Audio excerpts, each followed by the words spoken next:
Chapter 2796. Ming Yasi's expression was displeased, and he turned to look at a robust youth beside him. Who is that? This young man, who was also a senior student of the Underworld Region branch, was called Turnbull. Although he did not understand what was going on when he saw that His Highness was unhappy, he still said respectfully, "His name is Dao. He is an extremely talented clansman from the D family's branch." Ming Yasi glanced coldly at Dao on the platform and asked in a bad mood, "Who allowed him to go up? Running over to find trouble with a little girl to make his presence known?" Ming Yasi thought that the little girl already disliked him to begin with. She wouldn't mistakenly think that he was the one who let that idiot go up to challenge her, right? Would the little fellow dislike him even more because of this? While Ming Yasi was endlessly criticizing, Turnbull's expression was a bit puzzled. Although he hadn't interacted with His Highness for more than 2 days, he believed he had a good grasp of his temperament. This was an extremely arrogant and difficult person to get along with. Yet today, he was actually asking him why Dao went up to challenge her? Shouldn't he challenge her? That little girl was slapping the faces of all the senior students of the 3 branches in the academy. A freshman little girl dared to be so arrogant. It would be strange if no one went up to challenge her. "Tell him to come down," Ming Yasi said coldly. The more he thought about it, the more likely this was. He absolutely couldn't let the little girl misunderstand him. Ali, who was standing beside him, couldn't resist sneaking a glance at his elder brother. He hastily cleared his throat and shouted, "Dao, come down." His voice was neither loud nor soft, just enough for all the students to hear him clearly. Akir had previously been surrounded and complimented by a group of new students, so when the instructors asked her to line up, she was escorted to the front of the new students.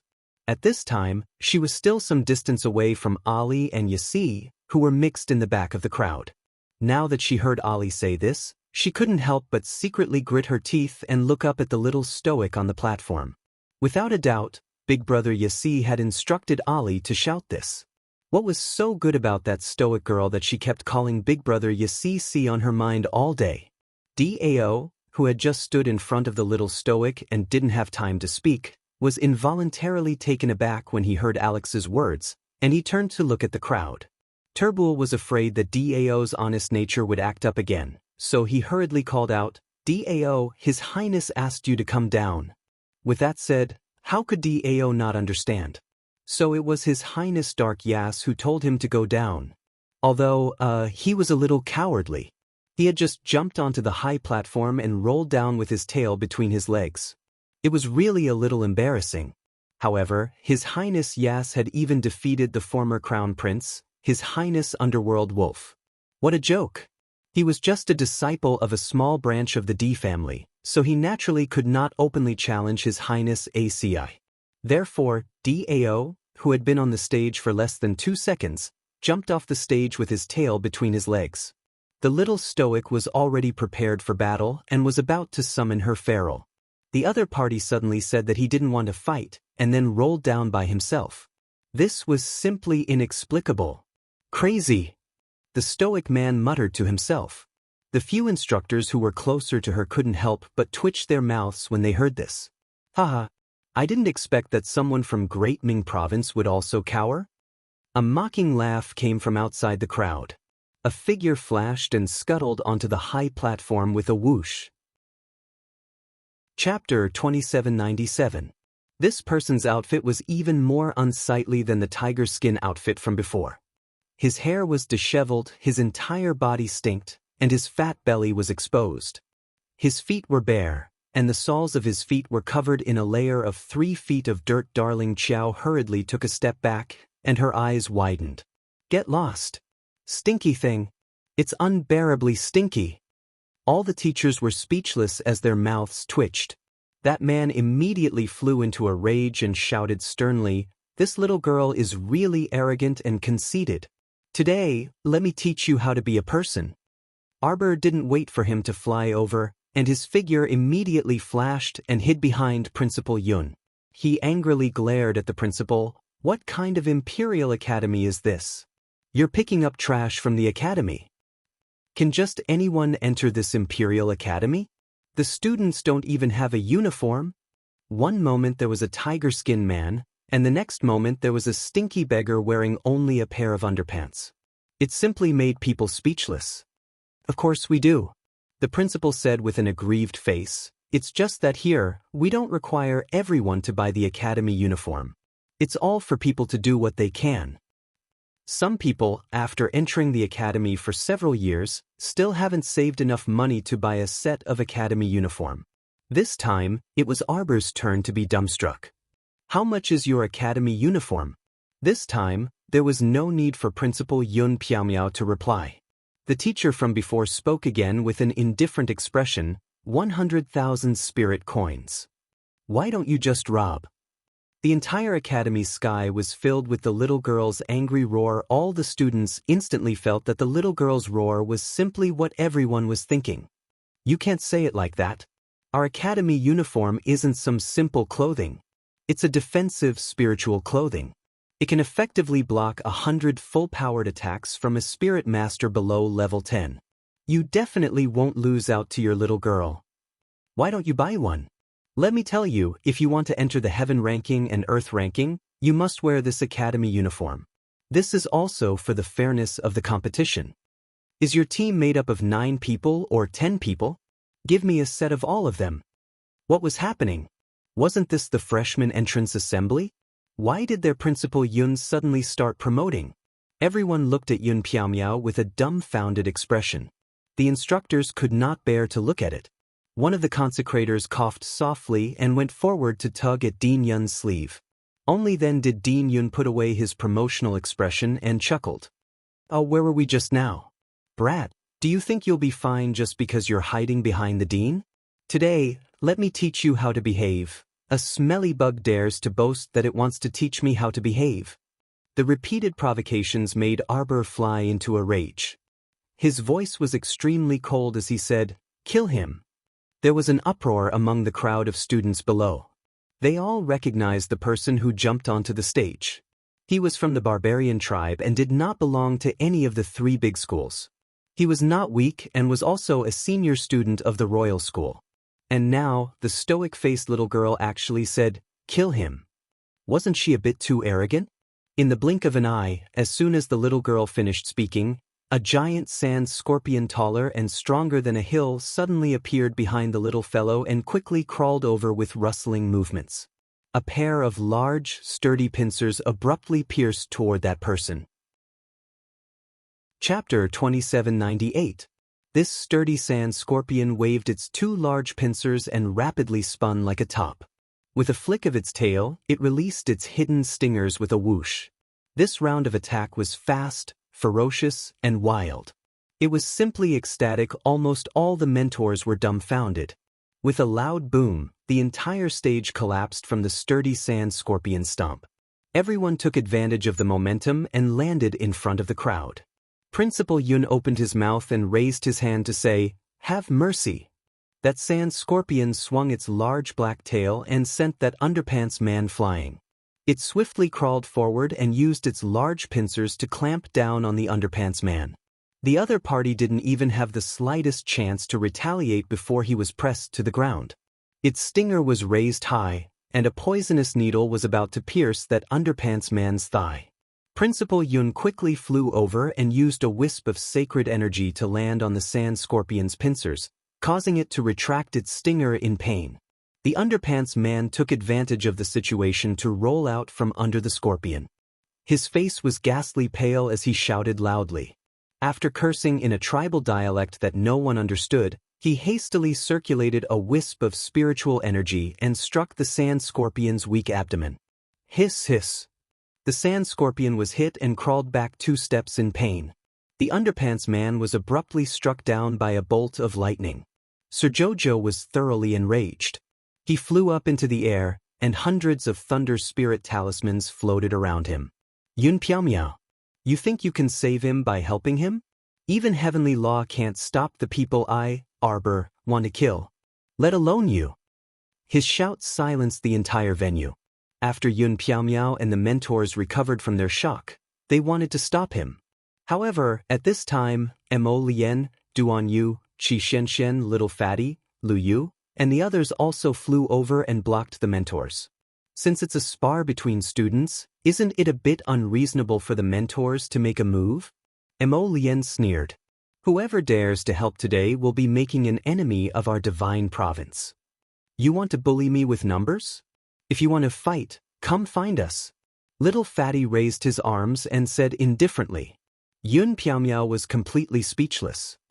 No, I'm not helping. Didn't you say that I'm helping you? Are you bullying Jojo because no one can help you? Qi Xianxian angrily interrupted Principal Yun's words. Her small face turned ruthless as she said, Are you all blind? Just who is provoking who? Who is rushing out to court death? Can't you see? That rigid reverend from the abstinence courtyard was so angry that he was about to explode. All of you are ignoring the academy's rules. You don't want to continue studying here, do you? Duan Yu snorted. With such an indiscriminate academy, it doesn't matter whether I study or not. Yun Piaomiao wanted to cry but had no tears. Just now, he really didn't want to help that underpants student. It was just that as the dean he couldn't just watch a student fight to death. Who would have thought that such a simple move would incur the wrath of the masses? All right, everyone calm down, calm down. Dean Yun acted as if he was putting out a fire. He helped to extinguish the anger of Mo Lien and the others, and then hurriedly extinguished the anger of the Commandment Yard's consecrators. In the end, it was that underpants guy who courted death. If he didn't come up, then wouldn't everything be fine? While he was pondering, countless bolts of lightning had already descended layer by layer, explosively bursting into lightning flowers on the underpants guy's body. Chapter 2799. What kind of person could withstand several hundred spirit thunder talismans? The students below shuddered one after another. They uniformly looked at the little stoic girl as if they were looking at a monster, and they involuntarily took a few steps back. Especially Dao, who had courted disaster by jumping onto the stage but was called down by Yasi. He was practically shedding tears of gratitude as he looked at His Highness. His Highness deserved to be His Highness. After careful deliberation, he naturally came up with a plan. If His Highness hadn't told him to get down, the unlucky guy who was attacked by the sand scorpions and bombarded by hundreds of lightning bolts on the stage would be him, Dao. Thank you, His Highness, thank you, Underworld Province's God Punisher. The heavens still protected him, Dao. At this point, in the hearts of all the students at the Imperial Academy, the lofty image of the terrifying little stoic murderous star, nouveau riche little stoic, and the little stoic who opened a talisman shop at home, had been thoroughly established. Several of Dao's good friends stepped forward and patted his shoulders comfortingly, exchanging rueful glances with him. Fortunately, we have the wise and mighty His Highness, so we won't be like that big idiot from the barbarian tribe and provoke this murderous star. The Sun Moon Temple's holy son has graced us with his presence to pay a visit to the Imperial Academy's Dean Yun Piaomiao. Following the sound of an ethereal female voice, melodious stringed and woodwind music entered everyone's ears. In the distant sky, a dozen red-crowned cranes with long white feathers could be seen flying unhurriedly toward the academy amidst layers of clouds. Rose petals, which were surrounded by a fragrance, fell down layer by layer. Several dozen fairy-like flower children cleared the path, scattering petals all over the sky. Behind them followed a luxurious sedan carried by 16 brawny men. The sedan flew through the air and headed toward the students. Arbor's hand paused slightly, and a faint trace of disgust surfaced in his heart. This Sun Moon Temple style was truly quite disgusting. Whether it was that saintess from before or this holy sun, they were all extravagant as soon as they appeared. Every time they appeared, they would be swarmed by crowds of people, as if they were afraid others wouldn't know their noble identities. They were just going out, so why were they so particular? The moment Arbor's hand paused, the lightning in the sky also retracted slightly.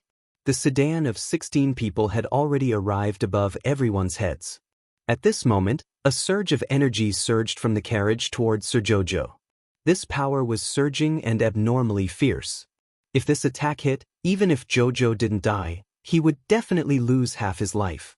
Mo Lien, Duan Yu, and the others all turned serious, and they swiftly shot towards Arbor's side.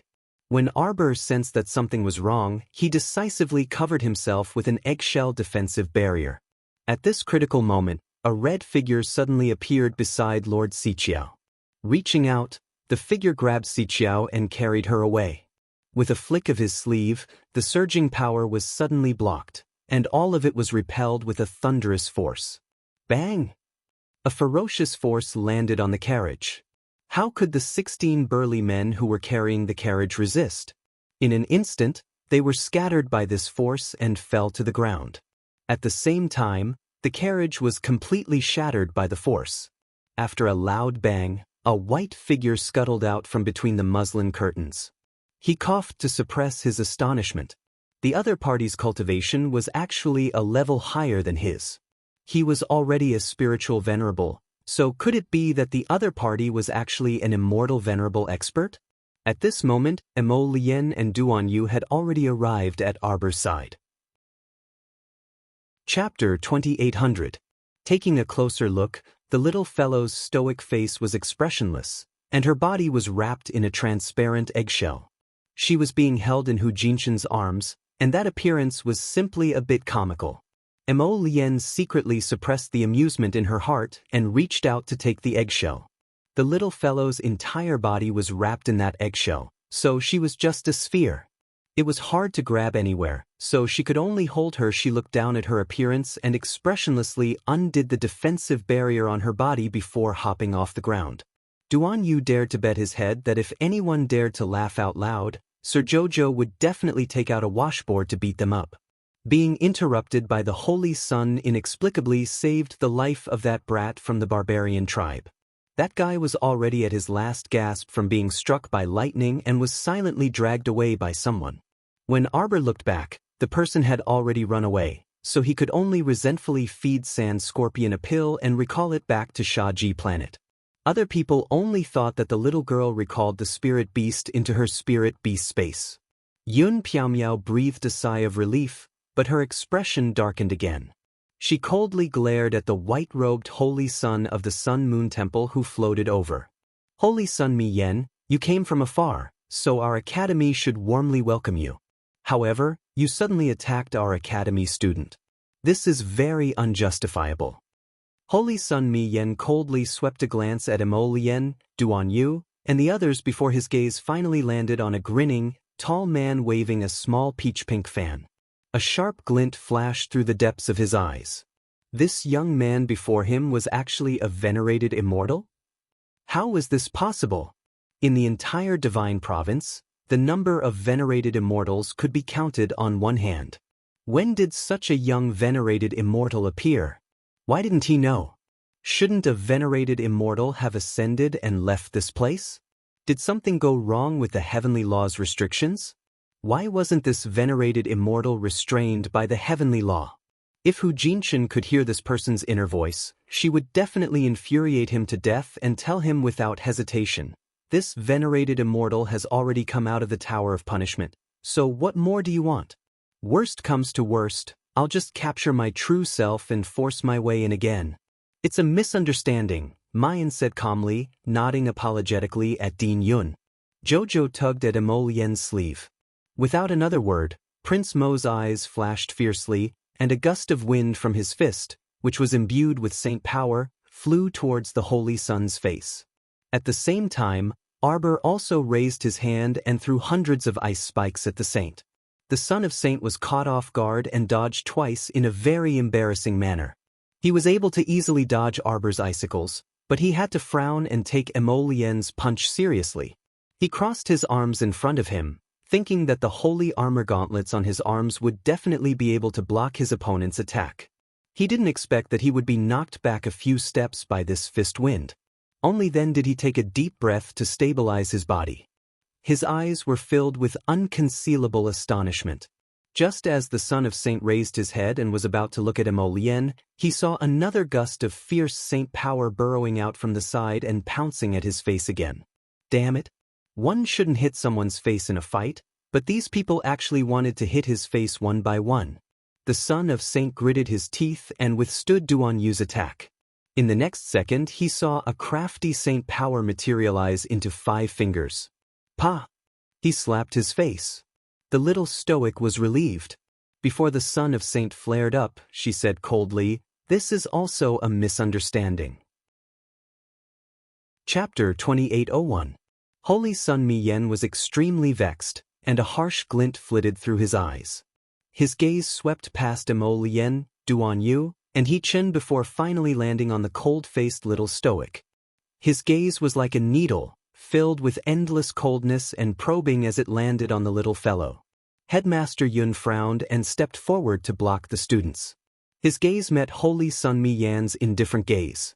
"May I know the reason for Holy Sun Mi Yan's sudden visit?" This Holy Sun came today to convey a message to the Divine Province's Crown Prince. Holy Sun Mi Yen regained his usual calmness, as if the slap he had just received didn't exist. Recently, the temple's great divine priest inspected the rear mountain and found that the mystic realm might open. The mystic realm will probably open earlier this time. Holy Sun Mi Yan's gaze coldly landed on Prince Mo's face, staring at him to check his expression. However, he was soon disappointed. No emotion could be discerned from Prince Mo's face at all. "This Holy Sun came to inform the two of you. I hope you can make some preparations in advance. Also convey the great divine priest's message." Mi Yen lowered his eyes slightly and nodded at Headmaster Yun. The temple intends to provide 30 quotas to the Royal Academy for the opening of the Sun-Moon Mystic Realm this time. I hope Headmaster Yun can cooperate with our temple to select talents. As long as you obtain a jade tablet, you can enter the Mystic Realm with the Holy Nun and the temple's people to explore and search for treasures. Everyone can bring out a treasure from the Mystic Realm. The excess will be turned over to the temple. Yun Piamiao couldn't help but be taken aback. The Sun-Moon Temple's Mystic Realm opened once every 10 years, and this wasn't the first time it opened. However, every time the Sun-Moon Mystic Realm opened in the past, the temple would send people to guard it strictly to prevent outsiders from sneaking in. Unexpectedly, they were so generous this time to open it to the Royal Academy? Oh, of course, this couldn't be considered generous. After entering the Mystic Realm, each Academy student could only take 1 item at most, and the excess would be turned over to the temple. However, it was already very good to be able to go in and have a look, gain experience, and obtain a handy treasure in passing. Benevolent smiles immediately appeared on the faces of the Academy's worshippers. They nodded and said, "Dean, this is a good thing." Dean Yun weighed the pros and cons and nodded. "This is indeed good news. Thank you, Holy Sun." Holy Sun Mi Yen nodded lightly. During the selection period, this Holy Sun intends to personally see the strength of this batch of students. "I'm afraid I will have to stay here for a while. Sorry to trouble Dean Yun." Dean Yun nodded and called for 2 people to arrange accommodations for the deity's Templars people. "There's no need to go through so much trouble." Then he turned to look at Emo Lien and said, "I'll stay with the Divine Prefecture Crown Prince. The Crown Prince's residence should be big enough to accommodate the people from the Divine Hall." How shameless! Qi Xian, little fatty, and the others cursed in their hearts. Without waiting for the Crown Prince to speak, the little stoic nodded. 100,000 a day's rent, absolutely no bargaining. Everyone staggered and almost fell to the ground. "Didn't you just say that the dean was evil? Little miss, you're the #1, incomparably evil person in the world." A priest behind Mi Yen had long been unable to restrain the anger in his heart. When he heard the little stoic's words, he instantly flared up. "What did you say?" Chapter 2802. 200,000 spirit coins per day. If you want to stay, then stay. If you don't want to, scram. Arbor threw down this sentence and pulled Emo Lien's hand, turning to leave. "Well, just a second ago, you said there was no second price. But a second later, you freaking doubled the price." After taking a deep breath, Holy Sun Mi Yen said coldly, "Pay up." That priest's jaw was about to fall off. "Starting from 5 days. Pay up." Holy Sun Mi Yen forced these 2 words out from between his teeth. When he said the word, pay, he gritted his teeth and chewed on the word like he was chewing wax. She guessed that the anger in his heart was surging like an avalanche. How pitiful! He was actually angered to this extent by the little stoic. The priest trembled as he fished out a spirit coin card and shakily handed it to the little stoic. Arbor calmly snatched it and directly threw it to the stoic-faced headmaster Yun. He said very heroically, "Prepare 10 brand new sets of school uniforms. If there's even a single thread on them, refund me the money. 100,000 spirit coins for a set of uniforms. If there was even the slightest flaw, she would make this Yun Piaomiao suffer the consequences." Headmaster Yun shuddered and suddenly really wanted to go home to hug and cry with his elder brother. "Big bro, how is this finding me a student? You're completely stuffing me with an ancestor." Mo Lien curled her lips in amusement and was led away by the little girl. "Gather here at 7 tomorrow. At that time, I'll assign you new students a subject," Headmaster Yun hastily muttered. Seeing the two of them leave without looking back, he couldn't help but sigh. It looked like the academy was really going to be lively in the future. Qi Xianxian squeezed to Arbor's side and glanced at the group of people from the Temple of the Gods following behind them.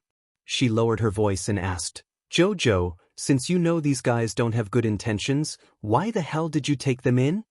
Are you afraid they'll cause trouble?" The little stoic was still indignant.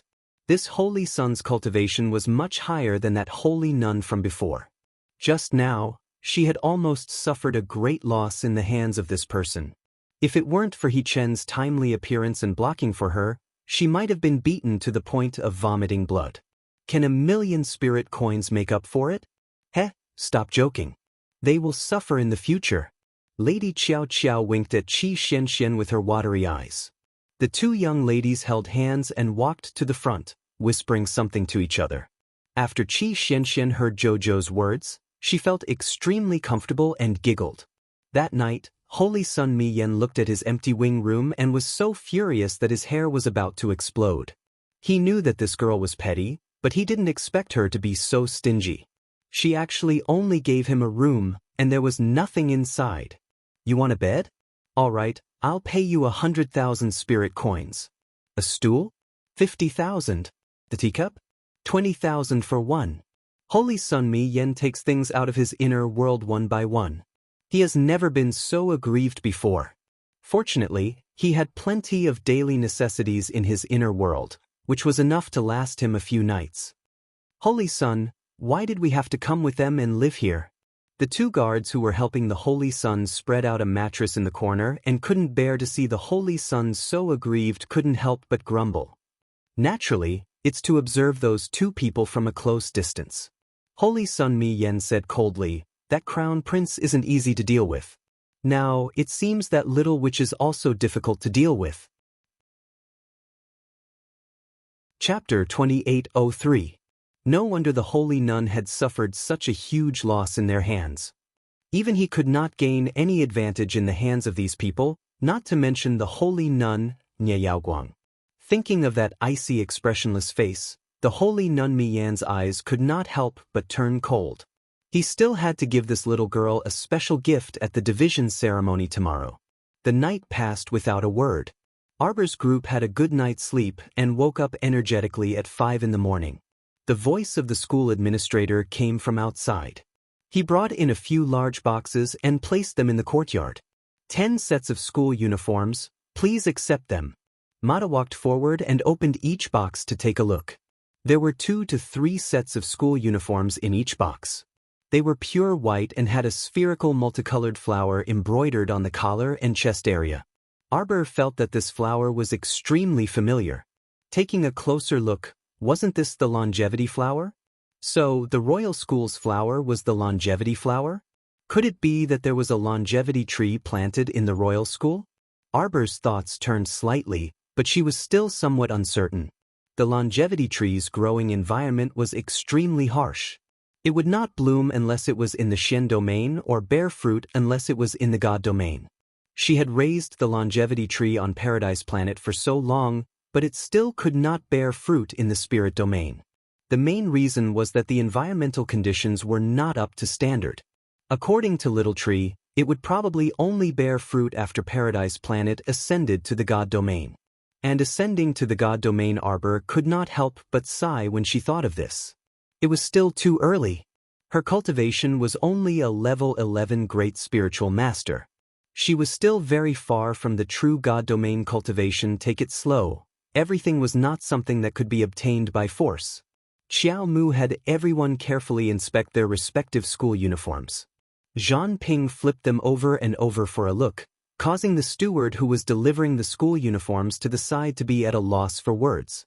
After everyone checked carefully, they put on their white school uniforms. This defensive spiritual clothing was indeed a priceless treasure that cost 100,000 spirit coins per set. As soon as they put it on, it automatically adjusted the width and length according to their respective figures. It was very fitting on their bodies, as if it was a second layer of skin that could breathe. It was extremely comfortable to wear. Jojo nodded in satisfaction. Not bad. The steward who delivered the uniform couldn't help but let out a long sigh.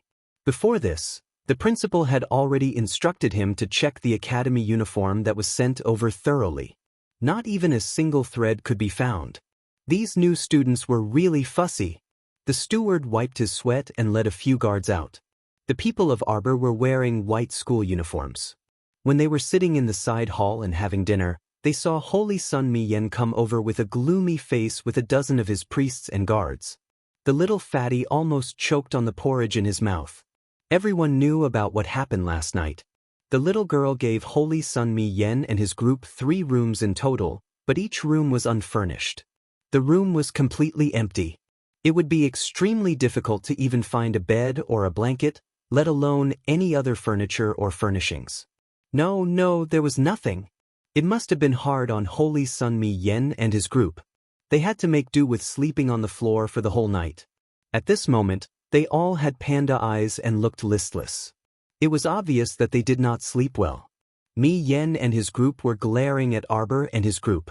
This was simply not a day for humans. The priests were silently criticizing in their hearts. Chapter 2804. Usually, when they were patrolling the Sun Moon Temple, they were always the center of attention and respected by everyone. How dare the crown prince of the divine land and his people neglect them like this? Xiao Mu and the others were currently eating breakfast around an 8-seater table. Looking back, Qi Xianxian almost laughed out loud. A priest took out a slightly old-school desk from his inner world with a dark face, placed a bench in front of the table, and invited the Holy Sun to sit down. She didn't know from which shabby warehouse in the academy this guy stole such an old desk and chair to make up the number. Although the Holy Sun's handsome face was also dark, he still sat down. Soon, the priest placed a set of bowls and chopsticks, and a guard came in with a pot of hot porridge and a few dishes. As a spiritual venerable, it didn't matter whether he ate or not. It was just that this Holy Sun had a habit of eating twice in the morning and at noon, unless he was in seclusion for cultivation. The meal was prepared by the 2 priests in the room. Holy Sun Mi Yen ate a few mouthfuls, and put down the spoon with some grievance in his heart. He couldn't eat anymore. The main reason was that he was sitting in front of an old desk, surrounded by a group of onlookers. He was used to being arrogant and had never been ridiculed like this. Under such gazes, he was naturally dissatisfied. Holy Sun Mi Yen threw down the chopsticks angrily, stood up, and walked out first. Seeing that their master was in a bad mood, the priests and guards didn't dare to say anything and hurriedly followed him out. Mi Yen sneered in his heart, "I'll let you be happy for a while, and you'll be in for a good show later." When Arbor and the others arrived at the practice field yesterday, there were already many old and new students lined up there, waiting for the mentors to come. Upon seeing Xiao Mu's appearance, many people retreated to the sides in terror, and a rather spacious path actually appeared in the center. It was as if Miss Qiao was some kind of scourge. Everyone looked at her cautiously. Qi Xianxian stared at those people one by one, and thought, "Our Jojo is not a beast that goes berserk everywhere. If you don't provoke her, nothing will happen." "Morning, Jojo." Eldest young Sir Qin walked over from the crowd and waved at Arbor with a smile. Arbor looked up at him and saw Omega Kotoku standing beside him, looking at her with an unreadable expression. Mo Lian immediately sensed Sir Qiao Qiao's grip on his hand tighten slightly. He furrowed his brows and reached out to hold her hand gently. Looking at the group of people in front of them, he said coldly, "Make way." Eldest young Sir Chin pursed his lips and shuffled slightly to the side. Arbor and Emolien walked to the front of the group and found an empty space to stand. The group of senior students couldn't help but sneak glances at them, secretly sizing them up. Dean Yun led a group of consecrators and tutors to the practice field very quickly.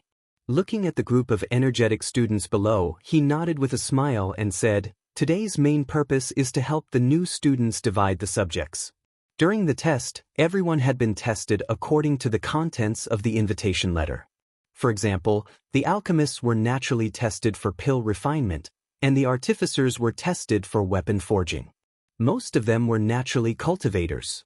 The cultivators' test was the simplest. They just had to pass the corresponding test steals. Chapter 2805. For the pure cultivation subject, all 322 new students this year will be led by Instructor Ma and Instructor Gao. Those whose names are being read, please stand behind the two instructors. Forging branch, 21 new students this year will be led by Instructor Zheng. Pill branch, 33 new students will be led by Instructor Zheng from now on. Talisman branch, 5 new students will be led by Instructor Zheng. Concealed weapons branch, 59 new students. Zither branch, led by calligraphy and painting. Arbor dozed off as he listened. After the two instructors helped Dean Yun read everyone's names, 2 hours had passed, and the school subject assignment finally ended. The little fellow stood alone in front of the new students. She looked left and right with a baffled expression. Why was she the only one who hadn't found a group? Just now, Emolien had also been called to stand at the forging branch. She was the only one who hadn't been claimed. The entire practice field was silent. At this moment, everyone's gazes were on Arbor. On the large practice field, all the students were lined up according to their assigned subjects. Both the new and old students were lined up in order. Our dear Qiao Mu's small face instantly darkened. Qi Xianxian and company, who had long been herded into the new students' group, couldn't help but facepalm. Seriously, he didn't know what had happened again. Why did he leave their little stoic behind? One of the accompanying instructors quickly poked Dean Yun, indicating for him to quickly look at the little stoic's expression. This stoic face looked like she was about to explode. Only then did Dean Yun realize what was going on. He looked at the little girl with a chuckle and said, "Student Qiao, which subject do you want to study in? You can choose the cultivation hall, pill hall, or talisman hall." It was evident that this Dean Yun already had a thorough understanding of the little stoic situation. He knew that she wasn't only a cultivator with outstanding talent, but she was also an alchemist and talisman practitioner. The little fellow's foul expression improved slightly, and she cast a glance in her husband's direction. Her husband was enthusiastically dragged over by the weapon forging hall's instructors. She didn't have any talent in weapon forging, so she naturally couldn't follow along. Emolien also felt unbearably vexed. He had originally already started walking towards the cultivation hall, but he didn't expect to be stopped by this instructor Zhang halfway. After a series of exaggerated explanations, he was led to the refining hall in a daze. However, the royal school was also quite interesting. He rarely revealed his talent in refining in front of others, so he didn't know where they found out about this. Of course, he wanted to go to the cultivation hall with his wife, but now when Instructor Zhang saw him move, he immediately ran up to him and stared at him, earnestly advising him. If he were to stay in the refining hall, he would be able to take part in the cultivation hall as a subsidiary subject. In the future, he would be able to participate in the Heaven Yuan ranking competition. There were many benefits to staying in the weapon refining hall. Every month, he could even obtain a lot of forging materials. Hearing this, Crown Prince Mo's head swelled again. He felt that this mentor probably hadn't talked to anyone for several hundred years, so she was terribly talkative. Because of this delay, the little stoic decisively chose the cultivation hall. The reason was very simple. Emolien went to the weapon forging branch, Duan Yu went to the concealed weapons branch, and the Qin Estates people basically stayed in the pill hall, so she definitely wouldn't go to the pill hall. There probably wasn't much to learn in a place like the talisman hall. She already had the complete talisman technique, the golden talisman jade tome, so she naturally didn't need anything else. Also wait. Chapter 2806. Therefore, after picking and choosing, she felt that the cultivation hall was the most perfect one. In the future, she would be able to train, have fun, with her friends again. Arbor expressionlessly walked towards the cultivation hall freshmen. Everyone retreated to the sides, their gazes filled with respect. What a joke! They didn't want to provoke a fellow who could summon a giant sand scorpion at any time. Xiao Mu disapproved of their attitude, and she ran to stand beside her teammates, the little fatty, and the others. Qi Xuanxuan's face was filled with joy as she pulled Arbor's hand and said, "That's great, we can train and play together again." The word, play, at the end was probably the main point, little fatty and the rest added in their hearts. Arbor nodded his head, his large watery eyes curving. Just as he was about to say something, a loud voice resounded throughout the entire training grounds. "I heard that there are many new symbol masters in the academy. I, Jin Zhaoyang, would like to challenge them. I wonder who dares to accept my challenge." Holy Sun Mi Yen stood beside the dean. When he heard this voice, the corners of his mouth curled up into a casual smile. "Here it comes." Principal Yun frowned and immediately rejected. "Today is not the day of the sparring session. If you want to spar, wait for another day." "Principal, I am very much looking forward to seeing the outstanding performance of these new students. Don't you all want to see the strength of these new symbol masters?" The man named Jin Zhaoyang flashed and arrived in front of the crowd. Duan Muqing glanced at that person and said indifferently, "This person looks young, but he should be in his early 50s. Arbor's and Qi Xuanxuan's jaws almost dropped to the ground. "He hasn't graduated at the age of 50? Little Fatty pursed his lips and said, "Maybe he just entered the academy not long ago. After all, the Imperial Academy doesn't have an age limit when it comes to recruiting talents." The two little girls thought about it and nodded at each other. "Jojo, you have to be careful. I'm afraid this person is coming for you." Duan Muqing saw that Jin Zhaoyang's gaze was sweeping towards them and said coldly. Lu Yu rubbed his chin. "I think we should be careful of this Jin Zhaoyang. I heard that among the new talisman masters, there are 2 talisman masters from the talisman aristocratic families of the Divine Prefecture." Jin Zhaoyang laughed and said, "I wonder where these 2 talisman masters are?" Mu Roxuan did not expect that this fire would actually burn her. She could not help but be slightly stunned. Pursing her lips, she lightly moved her feet and walked out of the crowd. "I'm Mu Roxuan. Greetings, senior brother." "Haha." Jin Zhaoyang nodded repeatedly. Good. He was courageous, but what about his strength? "Little junior sister, let's set the limit at 3 offensive talismans. If you can withstand 3 of my offensive talismans, then it's your win." Senior brother Jin Zhaoyang was originally from the Tsang Prefecture and came from the Tsang Prefecture's Talisman Qi clan. Later on, for some unknown reason, he fell out with the Tsang Prefecture's Qi clan and left the clan. Until now, he has been alone. Someone at the side relished in talking about Jin Zhaoyang and shared the gossip he had obtained with others. Immediately, it attracted many people's attention. Senior brother Jin Zhaoyang seems to have broken through the yellow rank Great Talisman Master proficiency level and reached the yellow rank Great Talisman Master perfection stage. When this was said, the surrounding people were in an uproar and exclaimed in surprise. Chapter 2807. In everyone's opinion, a perfected yellow rank Great Talisman Master in her early 50s had a limitless future. However, when Mu Roxuan made her move, everyone marveled at the fact that this young lady was actually able to take on 2 consecutive powerful attack talismans from a yellow rank Great Talisman Master. Mu Roxuan pursed her lips, her face as dark as water. The defensive talisman array around her was made up of 24 jade talismans, emitting a faint jade luster. Defensive jade talisman array. As expected of the Mu family's eldest miss. A jade talisman array right off the bat. Opposite her, Jin Zhaoyang smiled at Mu Roxuan. "Junior sister, you didn't draw this defensive jade talisman array yourself. Even if you barely beat me, it's still an unfair victory." Zhongli Zi frowned slightly and said indifferently, "Senior brother Jin, you're already 50 years old. Bullying a 17-year-old junior sister doesn't seem so honorable." Jin Zhaoyang's face darkened. Snickers sounded from the surroundings. Mu Rochuan cast a grateful look at Zhongli Zi. When she turned to face Jin Zhaoyang, she focused all her attention on dealing with him. She was only a mid-stage black rank Great Talisman Master and was far from perfected black rank. She definitely wouldn't be able to take on the opponent's attack talismans. Therefore, the defensive Jade Talisman array she was using right now was made by 7th Uncle Mu Jingrui. However, she had used this Jade Talisman array many times before. She didn't know if it could block Jin Zhaoyang's attack talismans, which were getting stronger and stronger each time.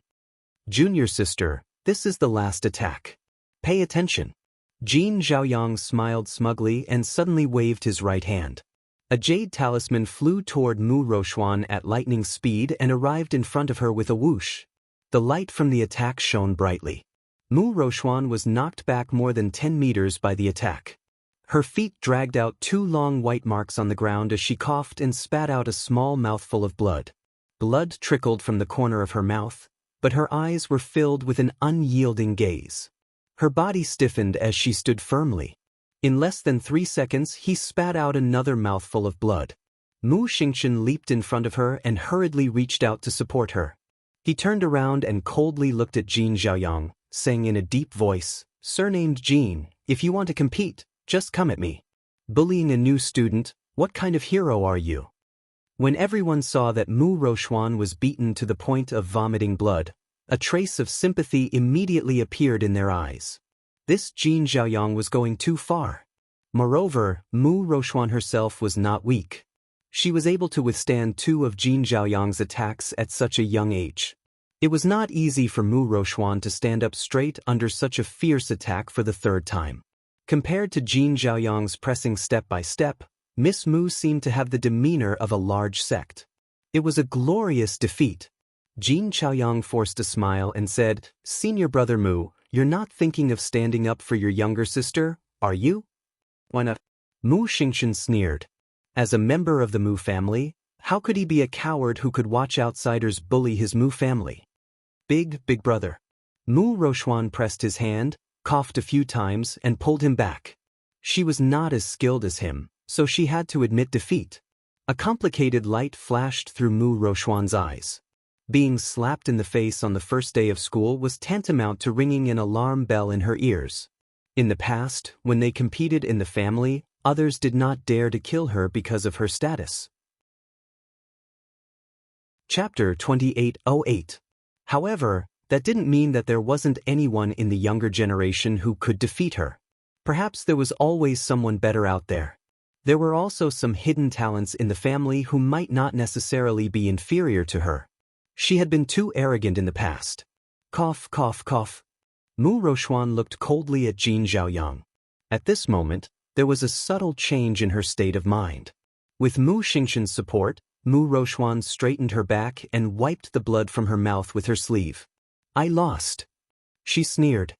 "But when I'm 50, I might not lose to you." Everyone was stunned and couldn't help but snicker. Wasn't that right? Miss Mu had just turned 17 and already had the ability to fight Jin Zhaoyang. In another 30 years or so, with Miss Mu's talisman aptitude, she would most likely surpass Jin Zhaoyang and crush him. Jin Zhaoyang's face darkened again. His mouth twitched, and he said with a fake smile, "I heard that a heaven-level Great Talisman Master appeared in your Mu family in the past 300 years. A hint of anger appeared in Mu Xingchen's eyes. Jin Zhaoyang chuckled. "I heard his name is Mu Zhaoyang, your patriarch Zhaoyang." "Haha, I'm Jin Zhaoyang and he's Mu Zhaoyang. Do you think I'll be like your patriarch Zhaoyang in the future, with a bright future that can't be underestimated? Ha! How dare you!" Mu Rochuan trembled with anger. This person actually verbally took advantage of their Mu family. How dare he dream of being on par with their patriarch Zhaoyang with his cowardly appearance? How preposterous! Jin Zhaoyang waved his hand and said with a smile, "I heard that your Mu family has 2 new students entering the school this year. Why don't I see the other one? Could it be that he's too scared to come out?" The young masters from the Qin estate, the 2 from the Dou family, and the disciples from the aristocratic families of the Divine Province couldn't help but roll their eyes at the same time. Here it comes again. It hasn't even been 2 minutes, and he's courting death again. The scene of the little girl releasing the sand scorpion yesterday was still floating in front of their eyes. Today, there's someone courting death again. The group of students silently took a few steps back, leaving a large circle in the middle to let Jin Zhaoyang's heart's desire. They didn't want the innocent to be implicated. Arbor frowned and walked to Mu Xingchen and Mu Roxuan's side. He stared at Jin Zhaoyang with a bone-chilling gaze. Why are you being so long-winded? From the very beginning, this person had been noisy to no end.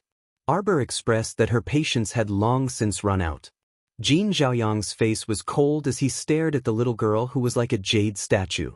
The corner of his mouth twitched, and he once again revealed that infuriating smile. You're the other newly admitted Mu clan disciple? Arbor didn't deny it or admit it. He just looked at him coldly and asked, Do you want to die? Everyone was speechless. Jin Zhaoyang clearly didn't understand his current situation. He frowned and said with displeasure, Little girl, please be more polite. You don't have to be polite to a dog of the Sun Moon Temple. As soon as these words came out, the entire crowd couldn't help but go into an uproar. Everyone's gaze shifted to the Holy Sun, who was standing silently at the side.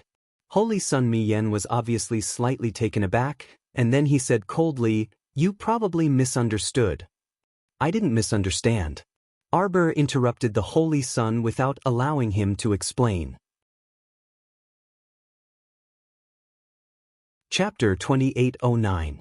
The little fellow said indifferently, This dog of yours knows how to look at its master's face the moment it appears. In the process of fighting with Mu Roxuan, it looked at your master's face 3 times in a row. Since you were targeting me from the beginning, why use the Mu clan's name? The little girl mocked impolitely, Don't you know my relationship with the Mu clan? Why use the Mu clan as a fig leaf? Then come at me, be a bit more open and aboveboard. When the little girl retorted, she was used to firing off a torrent, sweeping away her usual quiet appearance. Prince Imo was very happy to see this. The little girl was so energetic. But as the one being rebuked, he was so depressed that he wanted to die. Holy Sun Mi Yan's expression was already extremely ugly as he coldly swept a glance at a priest beside him. That priest hurriedly stepped forward and explained in a deep voice, Little girl, I'm afraid you've misunderstood. This is a private matter between your Imperial Academy students. Why drag our Sun Moon Temple into it? Whether it is or not, you know in your heart.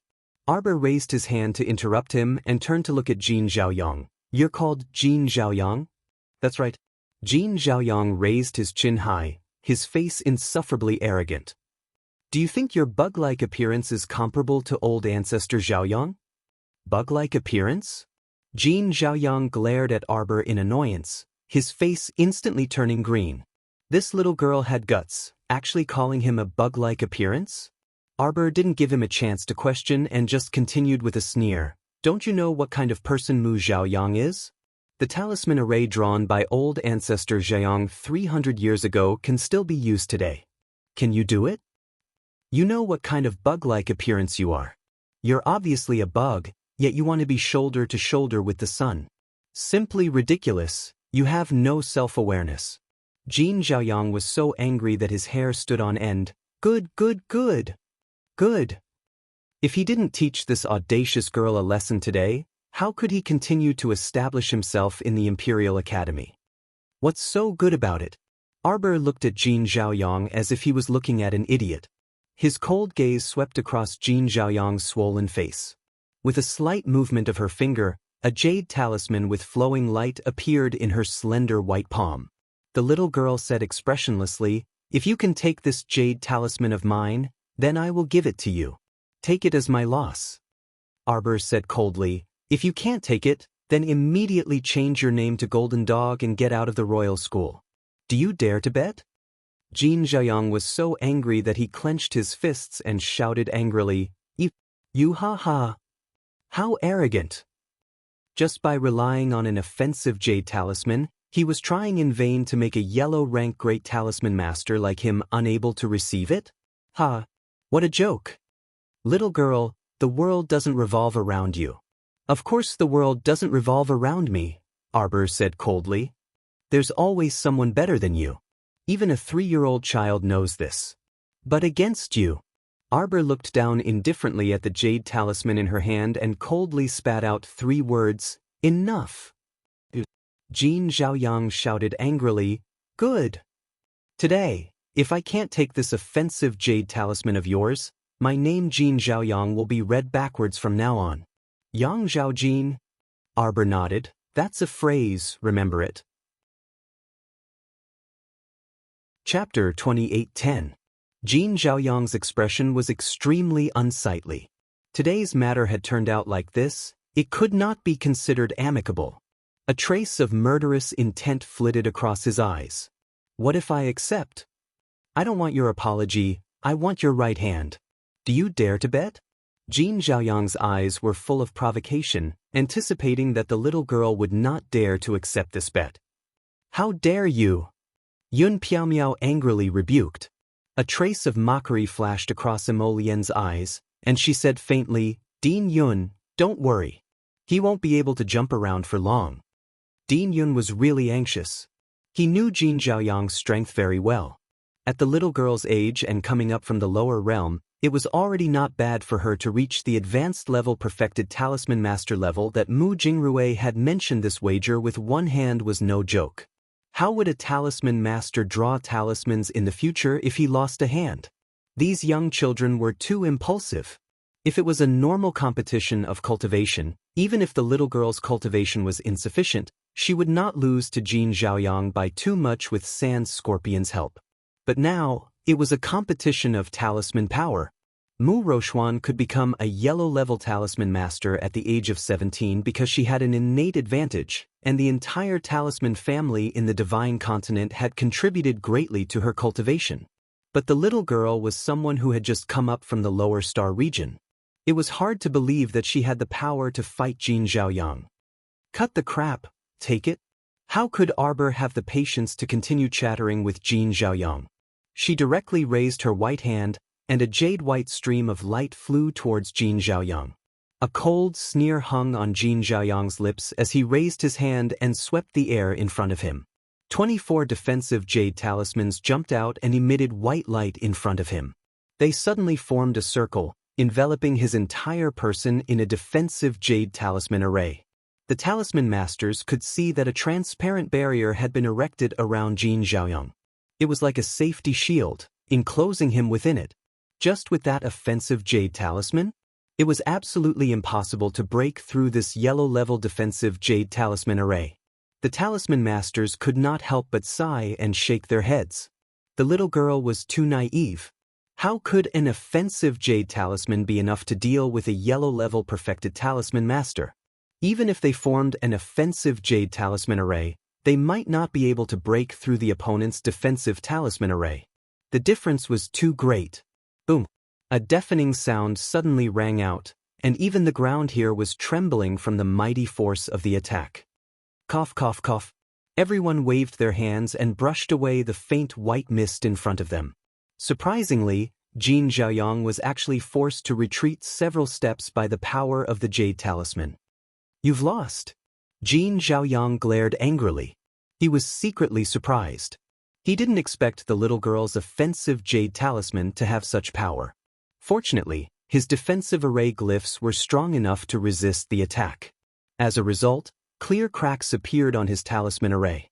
Jin Zhaoyang secretly heaved a sigh of relief. His face was saved. Next, he just needed to withstand the pressure and make this arrogant little girl cripple her own right arm. You're too naive. Arbor's cold voice entered his ears. Following that, an even more powerful wave of attacks rushed out from the jade talisman and landed on his body. What? Everyone looked at the jade talisman suspended in midair with shocked expressions. The third, fourth, and fifth wave of attacks broke through the wind and waves. Chapter 28:11. The rumbling sound of the impact was incessant. When blocking the second wave of attacks, Jin Zhaoyang barely managed to use the second set of backup defensive talisman arrays. Unfortunately, this set of defensive talisman arrays was obviously not as useful as the previous set of talisman arrays, and it was instantly destroyed by the attack talisman power. The talisman power hit his left shoulder, and Jin Zhaoyang's entire body swayed backward. When the third wave of attacks came, Jin Zhaoyang's expression changed greatly, and he could only activate the defensive ring on his body to block it. At this point he had clearly lost. Since it was a talisman competition, he was obviously defeated now that he had used other aids. However, at that critical moment he really couldn't care too much about saving his life. With great difficulty he managed to block the attacks in a flurry. The fourth and fifth waves of attacks came majestically. For a moment, the entire practice field was silent, and even a pin drop could be heard. Everyone inexplicably held their breaths as they watched the scene before them, almost forgetting to speak. Mu Xingchen was especially shocked. As the saying went, the layman only watched the show, while the expert could see the knack. In the eyes of other laymen, they only felt waves of talisman power stronger than the previous wave, blowing strong winds from the side and landing heavily on Jin Zhaoyang's defensive barrier. And in the eyes of Mu Xingchen and Mu Roxuan, what they noticed even more was that the jade talisman that the little girl flicked out continuously released 5 waves of attacks. If in a real battle, throwing out such a number of jade talismans would be so terrifying that it would make one's hair stand on, and Mu Roxuan's eyes were wide open. She recalled the first time she saw the little girl in the corridor. She held a blue storage talisman in her hand, and even Rian coveted that blue talisman in her hand, wanting to take it for herself. Could it be that she really was a talisman master? But was that possible? Mu Roxuan's expression turned somewhat ugly for a moment. She was somewhat unable to believe that a girl who grew up outside the Mu family would have better talisman skills than her. After all, the two of them didn't really compete at that time in the corridor. The result of the competition was left undecided in a ridiculous way. After that, Mu Roxuan subconsciously forgot about this matter, and was blindly excited as she drew a yellow storage talisman in the corridor. Because of this, she was even praised by her grandfather and admired by her family. Moreover, just like earlier, wasn't Arbor not joining the talisman hall precisely because she was afraid of this genius talisman eldest young miss, and didn't want her edge to be overshadowed by her? She had always been confident in her talisman skills. He didn't expect to receive so many blows today. Moreover, watching Arbor defeat Jin Zhaoyang was even more painful than losing to Jin Zhaoyang herself. After all, she didn't feel guilty about losing to Jin Zhaoyang. She was much younger than Jin Zhaoyang, so wasn't it normal for her to lose? And if Arbor could easily defeat Jin Zhaoyang, how would others view her, the genius eldest young miss of a talisman aristocratic family? They would definitely say that she, the genius first miss of the Divine Lands talisman aristocratic family, was actually inferior to a little girl who had been wandering outside the Mu family for many years. Mu Roxuan's fingers curled up tightly. Her state of mind underwent a subtle change once again. She had always thought that at her age, there was basically no one who could match up to her in terms of talisman skills. But now, reality slapped her in the face. Someone had surpassed her, and was actually a year younger than her. Chapter 28:12. Just now, she felt that she couldn't be too arrogant and had to broaden her horizons. Among the younger generation of the family, there might be someone more outstanding than her, right? But this might not necessarily include Xiao Mu at all, alright. She simply could not accept that Xiao Mu had surpassed her, Mu Roxuan. It was much better for anyone to surpass her than Arbor. How could she allow Arbor to surpass her? Mu Roxuan seemed to see the disappointment in her parents' eyes when they looked at her. They had painstakingly nurtured a beautiful daughter who was already inferior to others in terms of looks. At this moment, even the talisman art that the family had always been proud of was far inferior to others. Mu Roxuan's face turned deathly pale from the huge blow she received. When she stole a glance at her brother beside her, she felt a piercing pain in her heart. At this moment, eldest brother's bright gaze was completely focused on Xiao Mu. In his eyes, there was only Arbor. That girl was his most outstanding younger sister. She had completely lost herself. Did this mean that in the future her father, grandfather, uncles, and even everyone in the family would lose sight of her, Mu Roxuan, and only Arbor? Crack! An almost inaudible shattering sound made her heart sink. She instantly came back to her senses. Mu Rochuan lowered her eyes, her face slightly distorted. Just now, a crack had appeared in her Dantian's spiritual ruin realm. It actually caused the spiritual ruin realm to shatter because of the sudden impact on her mental state? Mu Rochuan felt as if she had been struck by lightning. Jin Zhaoyang's setback wasn't any better than hers. Jin Zhaoyang had never expected that he would lose. At this moment he was still in a daze. He sat paralyzed on the ground, not knowing what had happened. The fourth wave of attacks had broken 2 ribs in his chest. How could he dare to resist the 5th wave of attacks? Although he had avoided it, the deep pit behind him repeatedly indicated that he had lost. He had lost. He had lost completely in front of everyone. He had lost all his dignity. He subconsciously looked in the direction of Holy Sun Mi Yen. The Holy Sun's handsome face was dark and gloomy. He pursed his lips tightly. Although he didn't say anything, the suppressed displeasure in his eyes was obvious. She originally wanted to find someone to slap her in the face and teach the stoic face a good lesson, but in the end, things completely went against her wishes. The little stoic coldly glanced at Jin Chaoyang and said dryly, "Yang Chaojun, you must accept your loss. Get out of the Imperial Academy immediately." Yang Chaojin. Everyone silently looked at Jin Chaoyang, who was paralyzed on the ground. The little girl immediately read the other party's name upside down. Alright, since he lost the bet, Jin Zhaoyang could only accept it. You, don't go too far.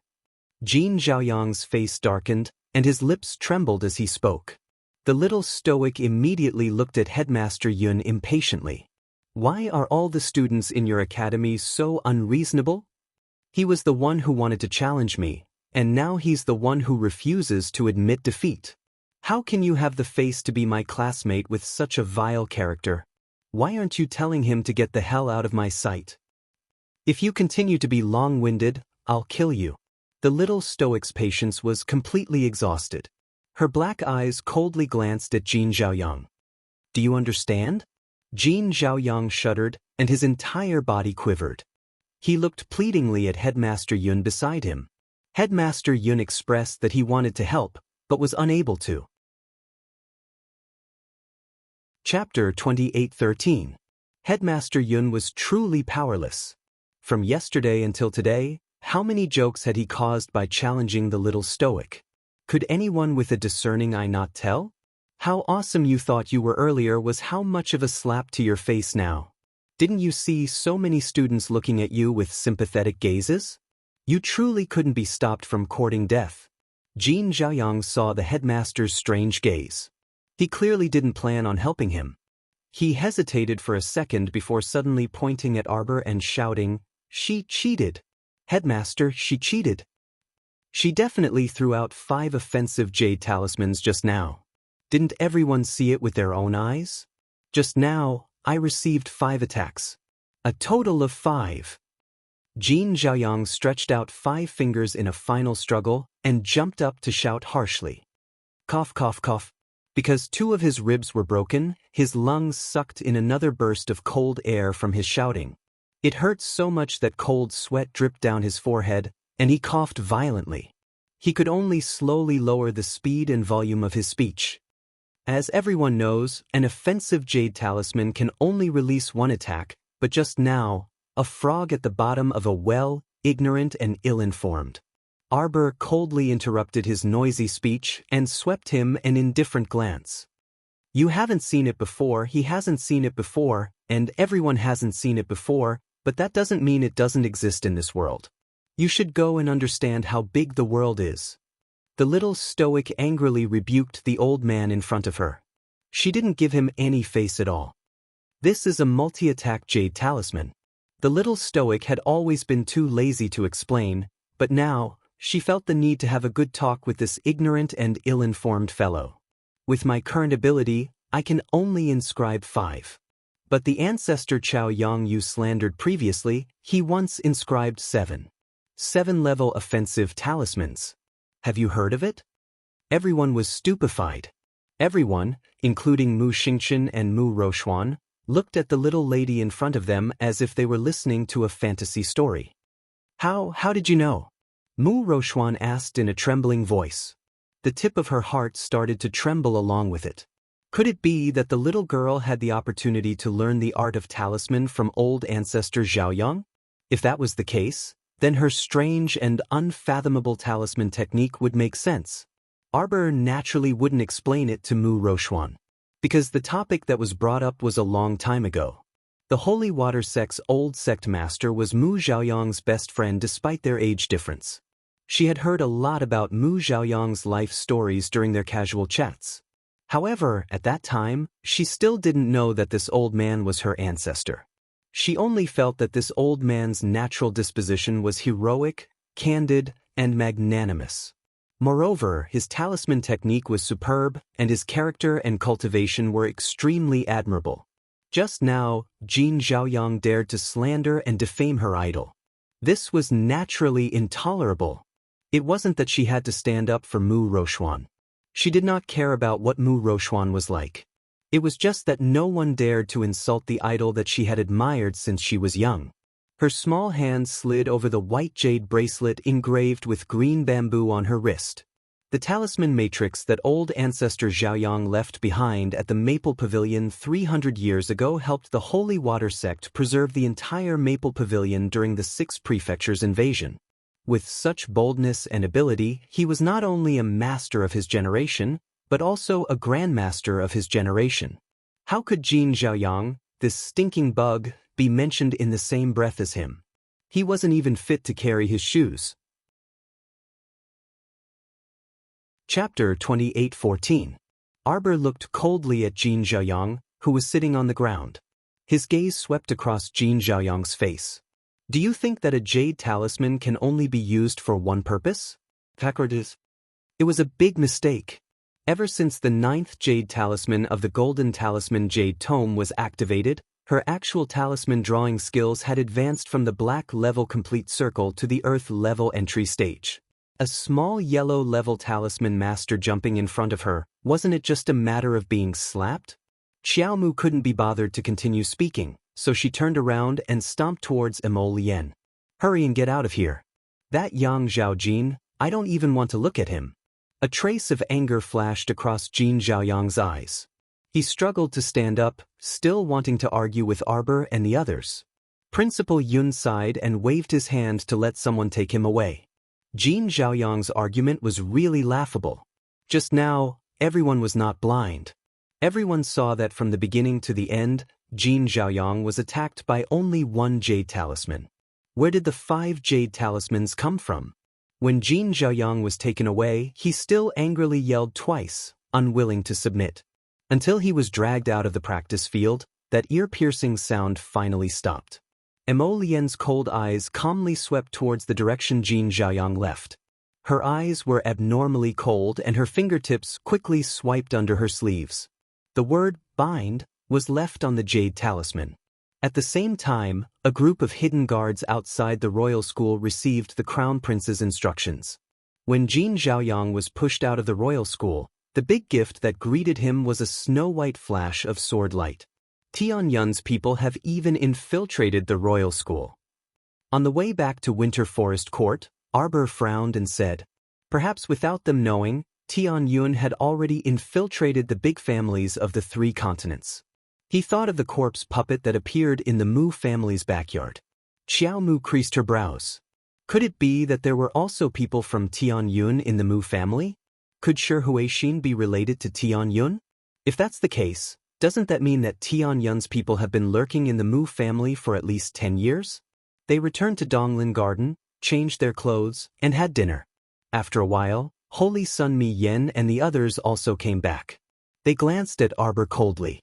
Arbor raised the corners of his mouth. Holy Sun Mi Yen actually came back? She had really underestimated how thick-skinned this Holy Sun was. Both sides had already shed all pretense of cordiality, yet he could still bring his men back to Donglin Garden as if nothing had happened. I have already paid the fee. Holy Sun Mayan said angrily and led his men to his unfinished house. He had already paid for 5 days of accommodation.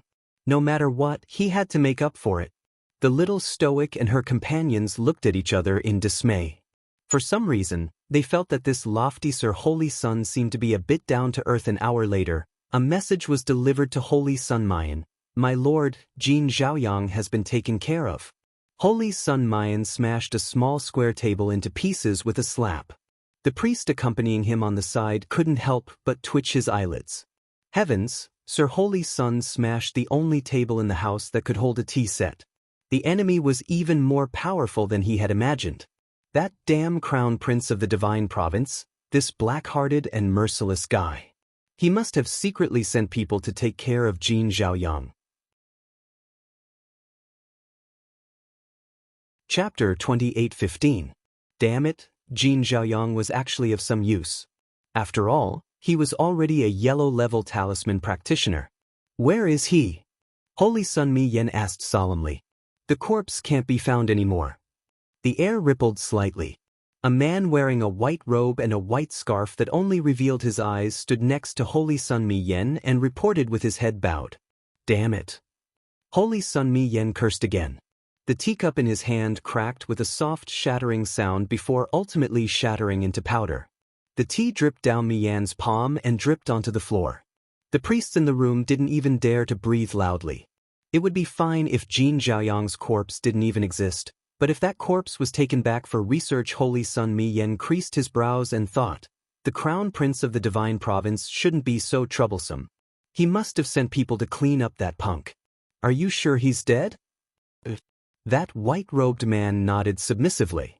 There are still many bloodstains on the ground. Judging from the amount of blood, he was destined to die. Holy Sun Mi Yen coldly said, they're all useless people. Holy Sun, then what should we do next? A priest quickly fawned over him. Don't tell me we're going to let that little stoic continue running rampant like this? Let her be happy for a few days first. Holy Sun Mi Yen snorted. When we enter the Sun-Moon Mystery Realm, she'll be in big trouble. On the other side, Prince Mo glanced at the little fellow who was already sound asleep. He stroked her face with his fingers before leaving in the middle of the night. However, just as he reached Donglin Park's entrance, he discovered a tall black figure leaning against the wall, seemingly waiting for him for a long time. Mo Lien rolled her eyes. What? You did it. Our dear Duan Yu jumped out from the corner and sized him up in confusion. It's the middle of the night. Why didn't you change your clothes before going out? He was still wearing the snow-white academy uniform from the day. It was so white that it reflected light in the night. Mo Lien silently glanced at Duan Yu, who was wearing a black skin-tight suit. You were a thief? I followed you. What an annoying fellow. Crown Prince Mo grumpily glared at him again. Are you sure you want a medal in this matter? That's right, it's everyone's responsibility to deal with an organization like Tian Yun, isn't it? Every man has his own responsibility. He's just harboring ill intentions towards my wife. Crown Prince Mo harumphed before turning around, his figure flitting into the night.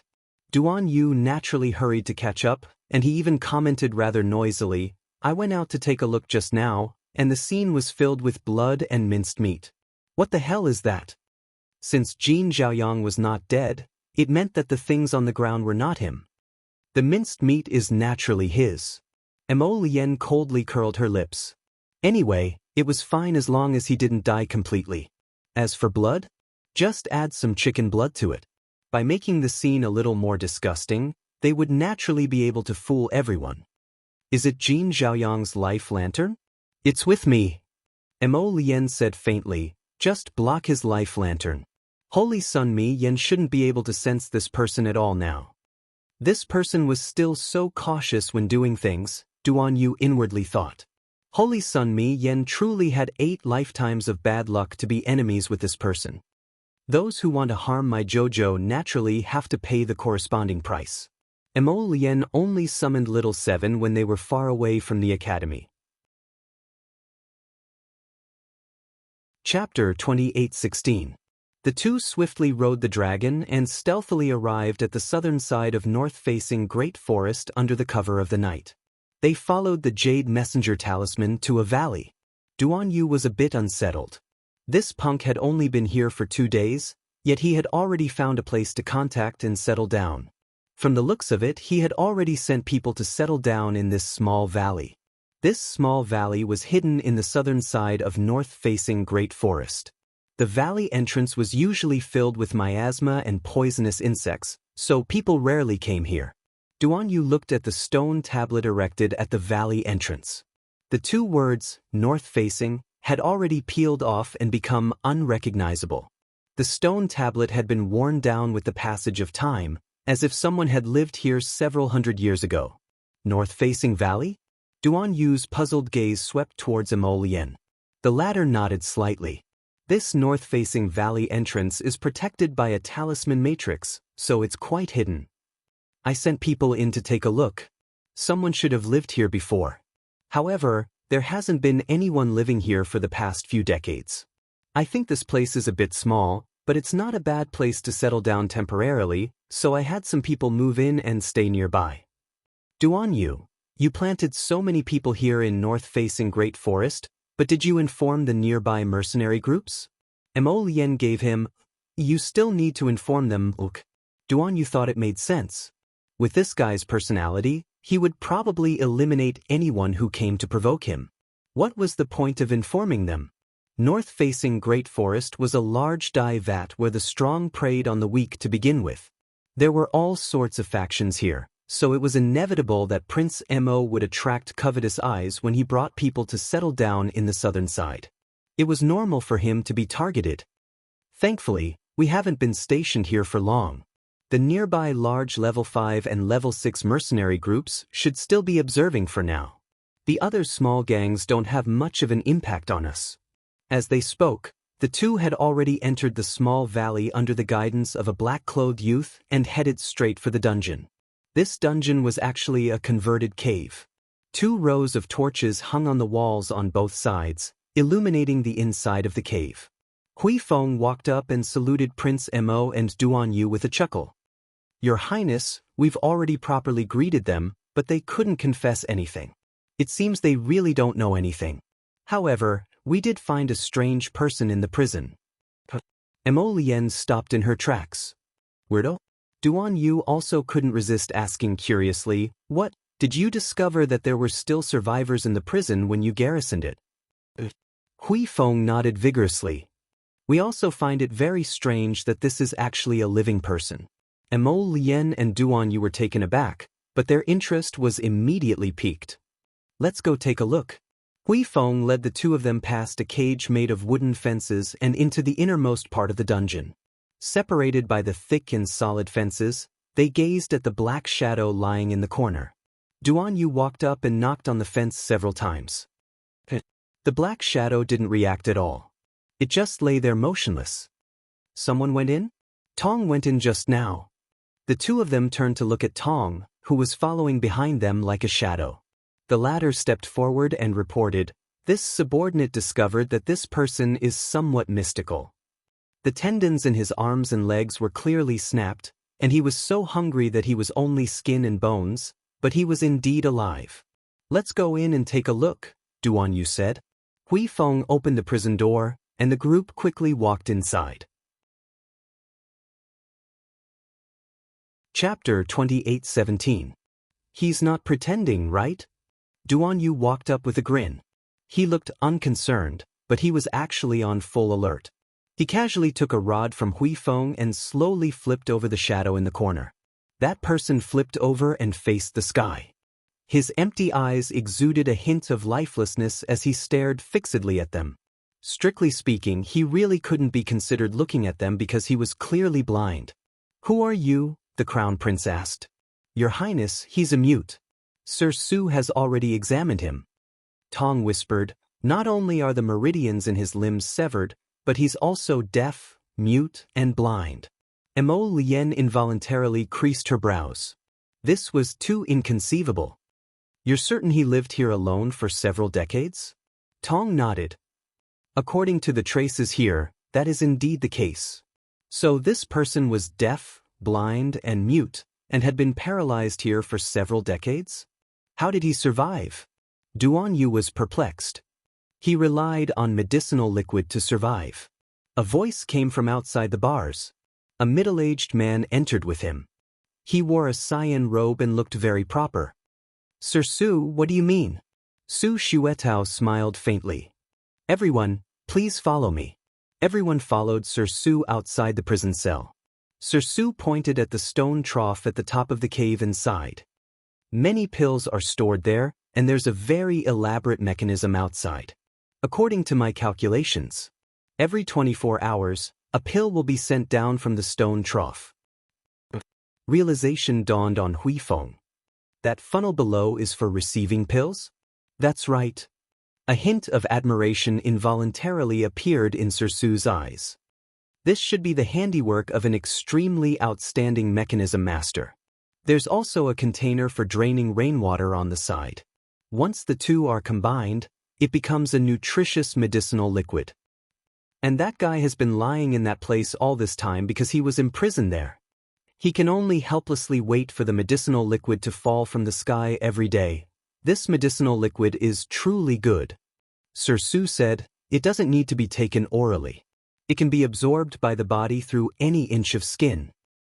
Even if you can only maintain a half-dead state, it's impossible for you to have the strength to kill yourself. What a speechless life.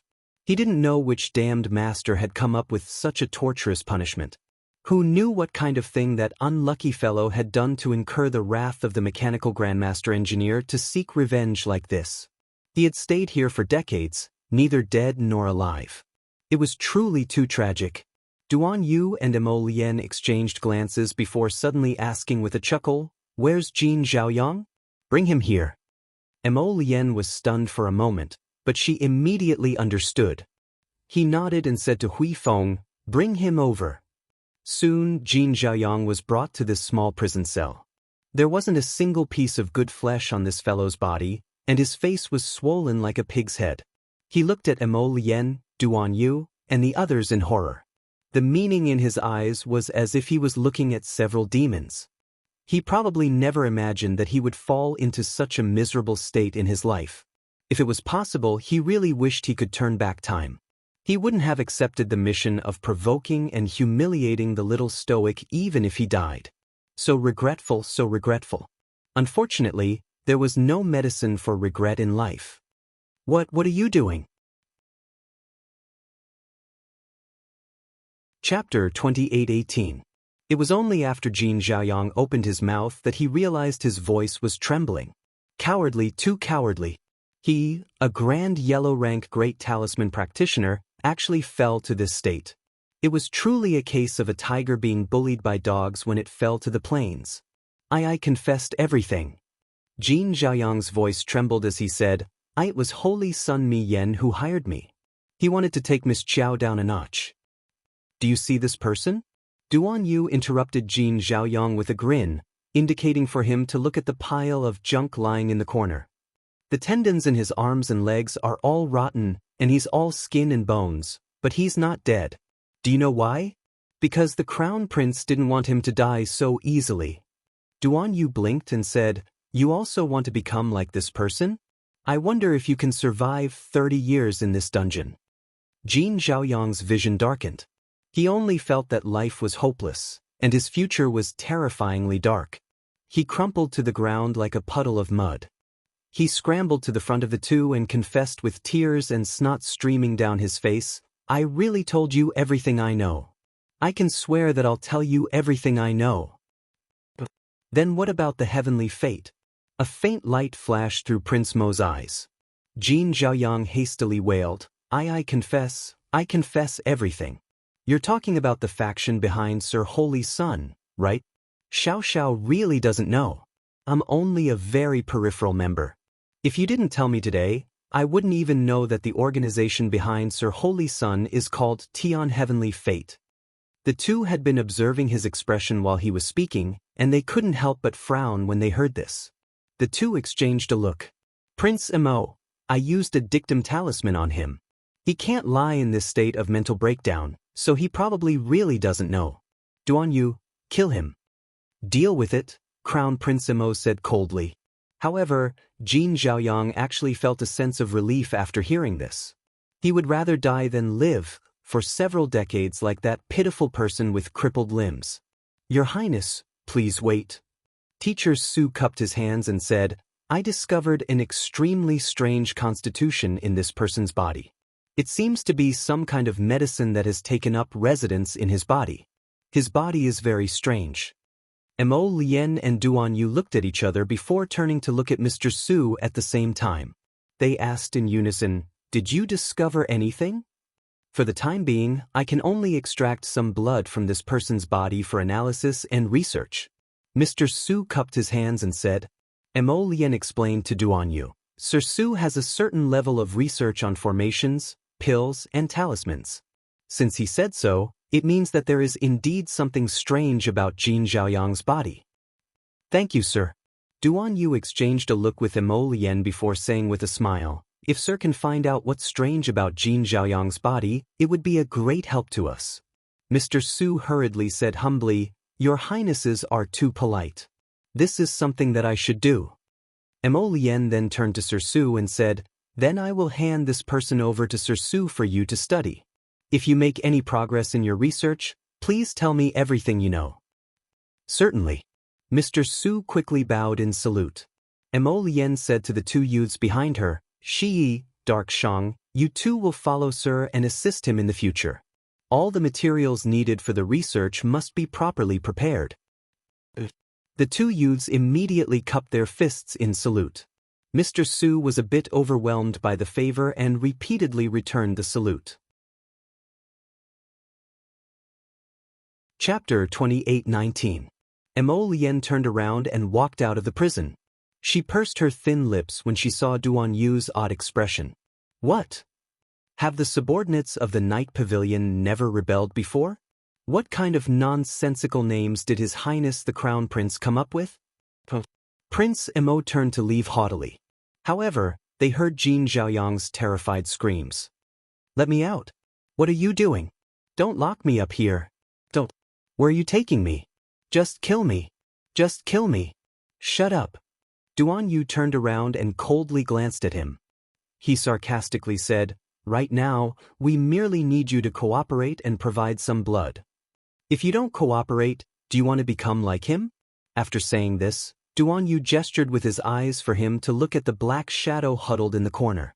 Jin Zhaoyang violently shuddered, and then he wilted. He repeatedly nodded in agreement. Don't make me like this. I'll provide. I'll definitely tell you everything I know and help you without reserve. Duan Yu swept him a glance before following him out of the prison. After exiting the dungeon, Hui Feng walked up to ask, Your Highness, how should we deal with the living dead in the dungeon? Deal with him, Mo Lien replied apathetically. It was also a very painful thing for that person to stay like this, neither dead nor alive. Speaking of which, he had helped him a lot. Okay. Hui Feng nodded and had one of his hidden guards go deal with the cripple in the dungeon. However, it wasn't long before the entire dungeon emitted a vibrating hum. The hidden guards guarding the door were confused and wanted to rush in to investigate, but they were instantly sent flying by a gust of air and crashed to the ground with a clatter. Mo Lien and Duan Yu's expressions changed at the same time, and they rushed into the dungeon again. At this time, the dungeon was littered with shattered bricks and stones. That inexplicable force had also blasted out a semicircular gap in the sturdiest wooden fence. Fortunately, Su Xuetao had two secret guards protecting him, so he didn't suffer any serious injuries.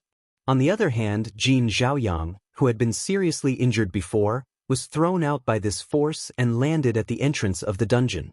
It was clear that he was on the verge of death. Su Xuetao hurriedly ordered people to carry Jin Zhaoyang out for treatment. Inside the dungeon, many secret guards stood by Prince Mo's side, looking at the blurry black shadow in the cage. Just now, it was this person who had emitted a very strong energy fluctuation that had caused half of the prison cell to collapse in an instant. What the hell was this person?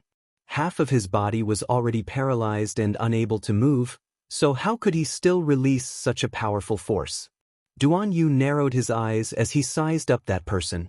That weirdo who had been huddling in the corner the entire time had already sat up at this time, and his eerie eyes stared fixedly at him and Mo Lien. Mo Lien frowned. This person is very strange. Be careful. Your Highness, there's actually a cave here. Hui Feng's voice attracted everyone's attention. Mo Lien and Duan Yu walked over one after the other. Sure enough, they saw that a cave had been broken open in the prison cell. And foam poured in from the inside with a whoosh.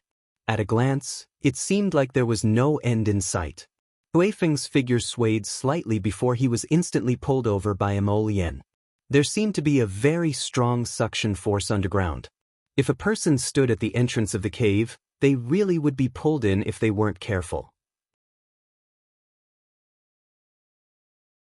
Chapter 28:20. Your Highness, how about I go down and take a look? Hui Feng nimbly tied a rope around his waist. How can you go down with this rope? Duan Yu glanced at him and pursed his lips. The gales below are like knives. Although you've used a protective shield, the rope is exposed, so it'll definitely be cut the moment you go down. Mo Lien looked at him. You have a solution? Duan Yu's hand swept out, and a metal rope landed in his hand. I'll go down and take a look. Hui Feng hastily stopped him and said, Let me go. Duan Yu waved his hand and tied that strange metal rope around his waist before handing the other end to Mo Lien. Then, he jumped into that pitch-black hole without another word. Mo Lien felt her hand tighten slightly, and she forcefully pulled on the rope in her hand. That metal rope immediately extended endlessly into the depths of the hole. Hui Feng couldn't help but be speechless. Heavens, just how deep is this hole? Prince Chen had already gone down for more than 5 minutes, but this rope was still extending endlessly. After several more minutes passed, Mo Lien took a step backwards. He raised and flung his left hand, pulling hard on the metal rope with the backhand. That strange rope was stretched straight and taut, falling vertically into the dark hole, stretched until it was straight. Hui Feng hastily wanted to go up and help, but he only took a step back when he saw Prince Mo shaking his head at him. Ahem! A muffled cough sounded especially clear in the silence of the surroundings.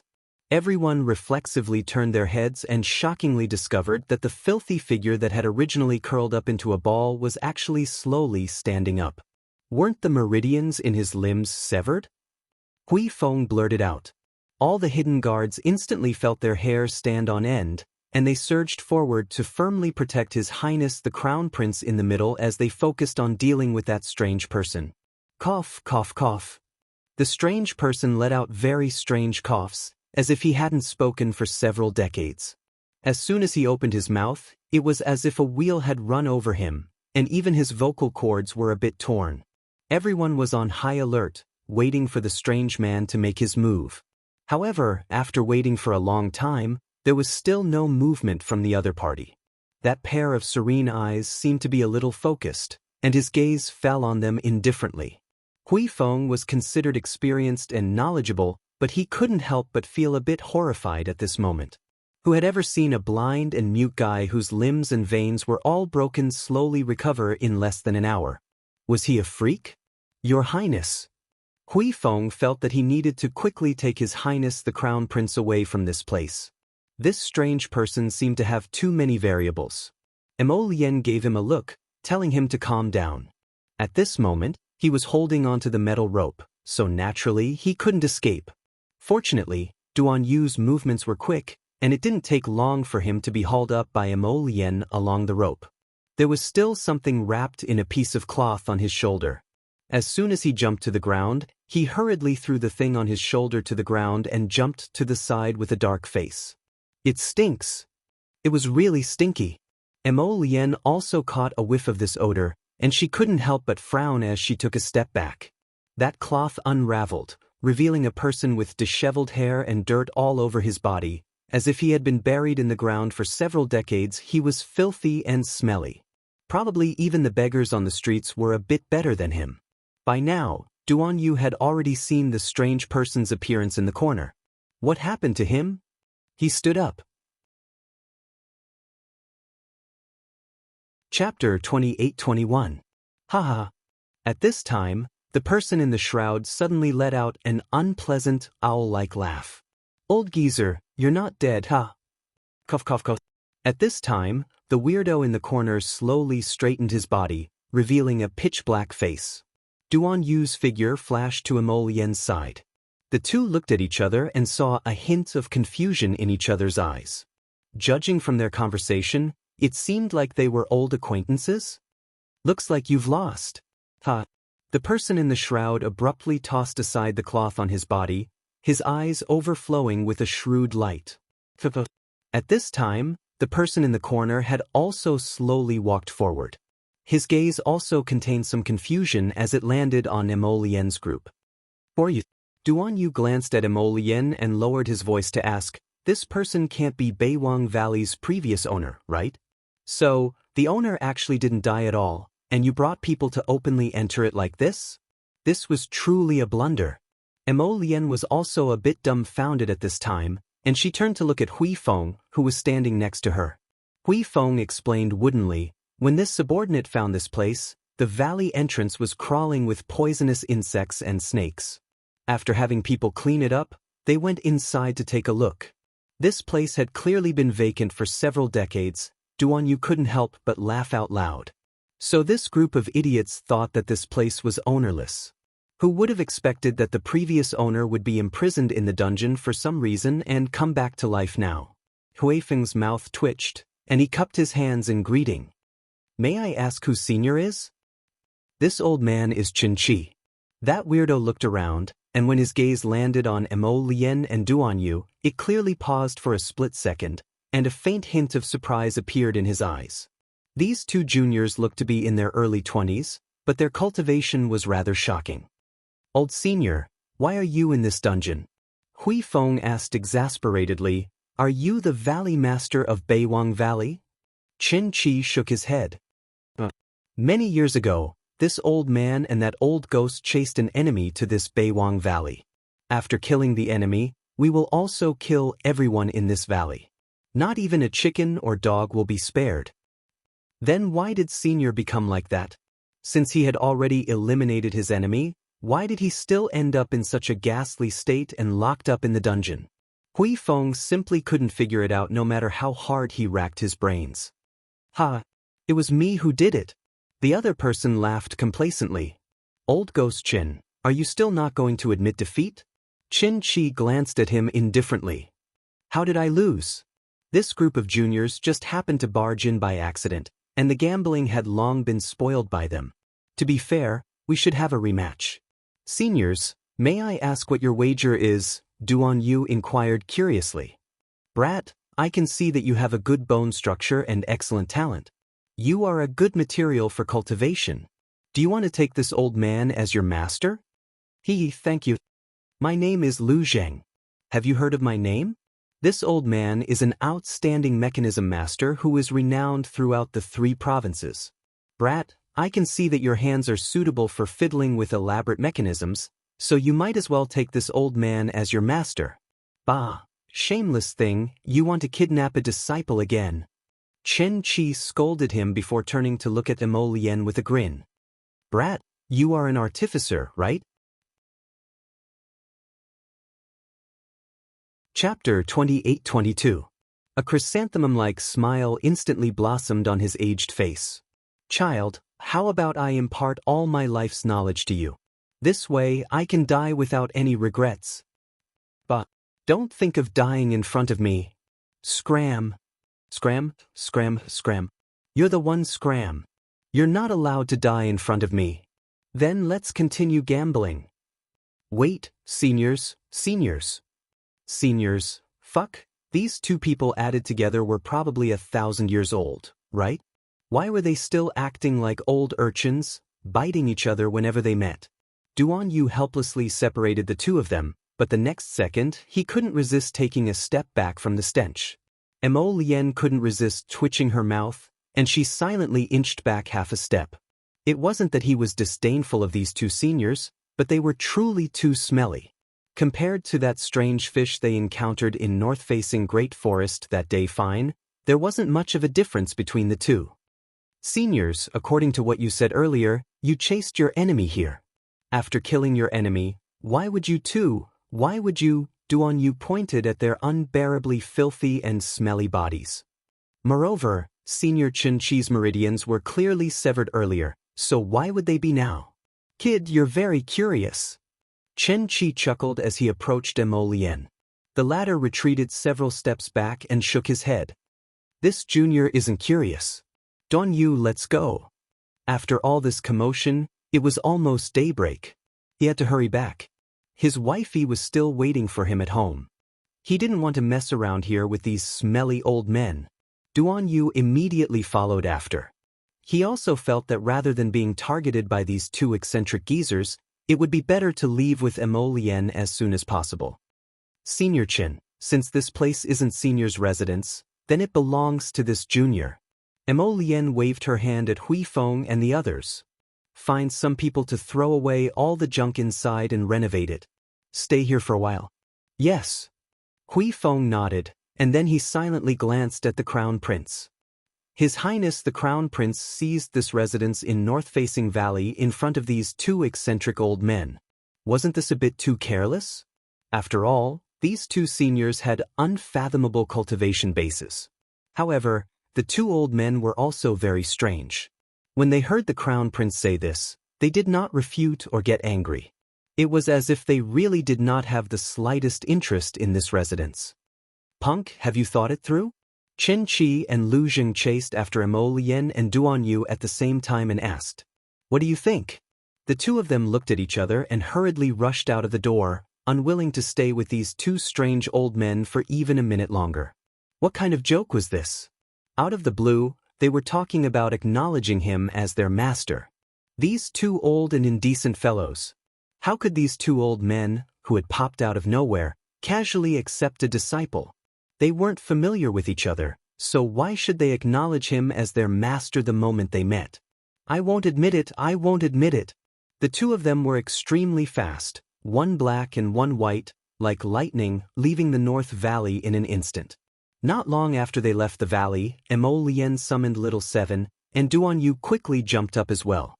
Little Seven transformed into a golden dragon and soared into the sky, bringing the two of them back to the royal school. At this time, the sky was already starting to brighten. The two of them had just stepped through Donglin Court's entrance when they heard a crisp voice resounding in dissatisfaction. Great.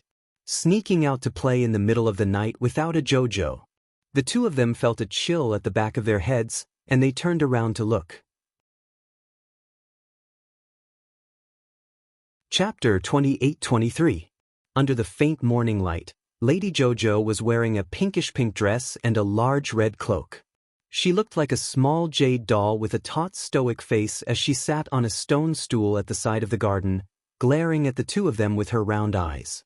The little fellow's hair was tied up into a simple and neat ponytail, and a small golden butterfly was faintly fluttering in her hair. Her cheeks were pink and tender, and her skin was as smooth as jade. It truly made one's heart flutter. Did Lady Jojo just happen to catch them red-handed? The two of them were dazed for a moment before walking over to her. "Wifey, why are you up?" "Morning, Jojo." The two of them were in high spirits and looked magnanimous. Xiao Qiao's little eyes, however, could not help but sweep back and forth between the two of them. She glanced at one and then looked at the other. With a stern face, she asked in a loud voice, "Where did the two of you go in the middle of the night?" Mo Lien suddenly felt like laughing. However, it was better not to laugh now, lest his wifey explode. Arbor looked at the two of them suspiciously no matter how he looked at them. Didn't they say that men were a strange species? They could wear open-crotch pants and visit brothels together. Revolutionary friendships all started from visiting brothels. What are you thinking about? Mo Lien's eyes twitched inwardly. She was about to pat the little fellow's head when she suddenly recalled that she seemed to have come into contact with a stinky old ghost earlier, so she quickly retracted her hand. When Lady Jojo saw this, she felt that this man was even more suspicious. If he didn't do anything wrong, why didn't he dare to touch Jojo? The little fellow bounced up and pattered to the two of them. She looked up and asked solemnly, "Speak. Where did you go?" Cough. Duan Yu blinked and said innocently, "Jojo, I was woken up by Mo Lien. When I came out, I saw this guy sneaking out the door." Mo Lien turned around and fiercely glared at him. Brotherly love dies at the sight of the light, so it was indeed her husband who had sneaked out in the middle of the night. Jojo turned his head and said, "Tell me the truth." I built a small base in the Great Forest of the North and arranged for many people to be stationed there. I went there overnight to take a look. Mo Lien smoothly narrated. Who knew that I would encounter two stinky old geezers in the small base's dungeon. This stinky old geezer insisted that hubby acknowledge him as his master. After a round of torment, hubby could only rush back when the sun had already risen. Mr. Jojo quickly took a step back and looked at the two men with disdain. No wonder the two of you smell so weird. So it's because of the old man. It stinks, it stinks. The two princes who were despised expressed that they were really innocent. Before they could continue their conversation, a loud voice shouted from behind them, "Who's smelly? Little miss, come here and explain to this old man." Mo Lien was slightly startled, and she quickly turned around to look. She saw the two old men, Chen Qi and Lu Zheng, standing at the entrance of the garden's small arched door and looking at them with bright eyes. "Why did you follow us?" Duan Yu was also greatly astonished, even shocked. Little 7-Speed actually couldn't shake off these two old men? Who exactly were they? With his and Mo Lien's cultivation, they actually didn't sense the two old men following them the entire way. Chapter 28-24. The two people's expressions both changed, and they hastily blocked in front of Xiao Mu with a flash. "Punk, quickly move aside. This old man wants to have a good talk with the little miss." Before he could finish speaking, a light flashed from the little girl's body, and two pitch-black wooden tokens suddenly flew out and hung in midair, flickering with a lustrous black light. Mo Lien was shocked, thinking that his wifey had preemptively used talismans. But when he focused his eyes, these weren't ebony talismans, but two wooden tokens with very simple and clear lines. Each wooden token was engraved with a person's name. What were these? Duan Yu and Mo Lien both turned to look at the little fellow. Xiao Qiao, on the other hand, had a baffled look on her face. She stretched out her hand and pushed the two of them. Then she walked forward with small steps between the two of them. "What are you two doing?" Casually barging into someone else's house. Little miss, who are you?" Chen Qi reached out to grab that token in midair, his eyes shining as he looked at the child. "What's your relationship with the Xuanji school?" The other elderly man, Lu Zheng, also looked at Arbor in excitement. Xuanji school? A thought flashed through Arbor's mind, and he sized up these two elderly men. Could these two tokens in midair be these two old men's tokens? "You know Senior Xuanji?"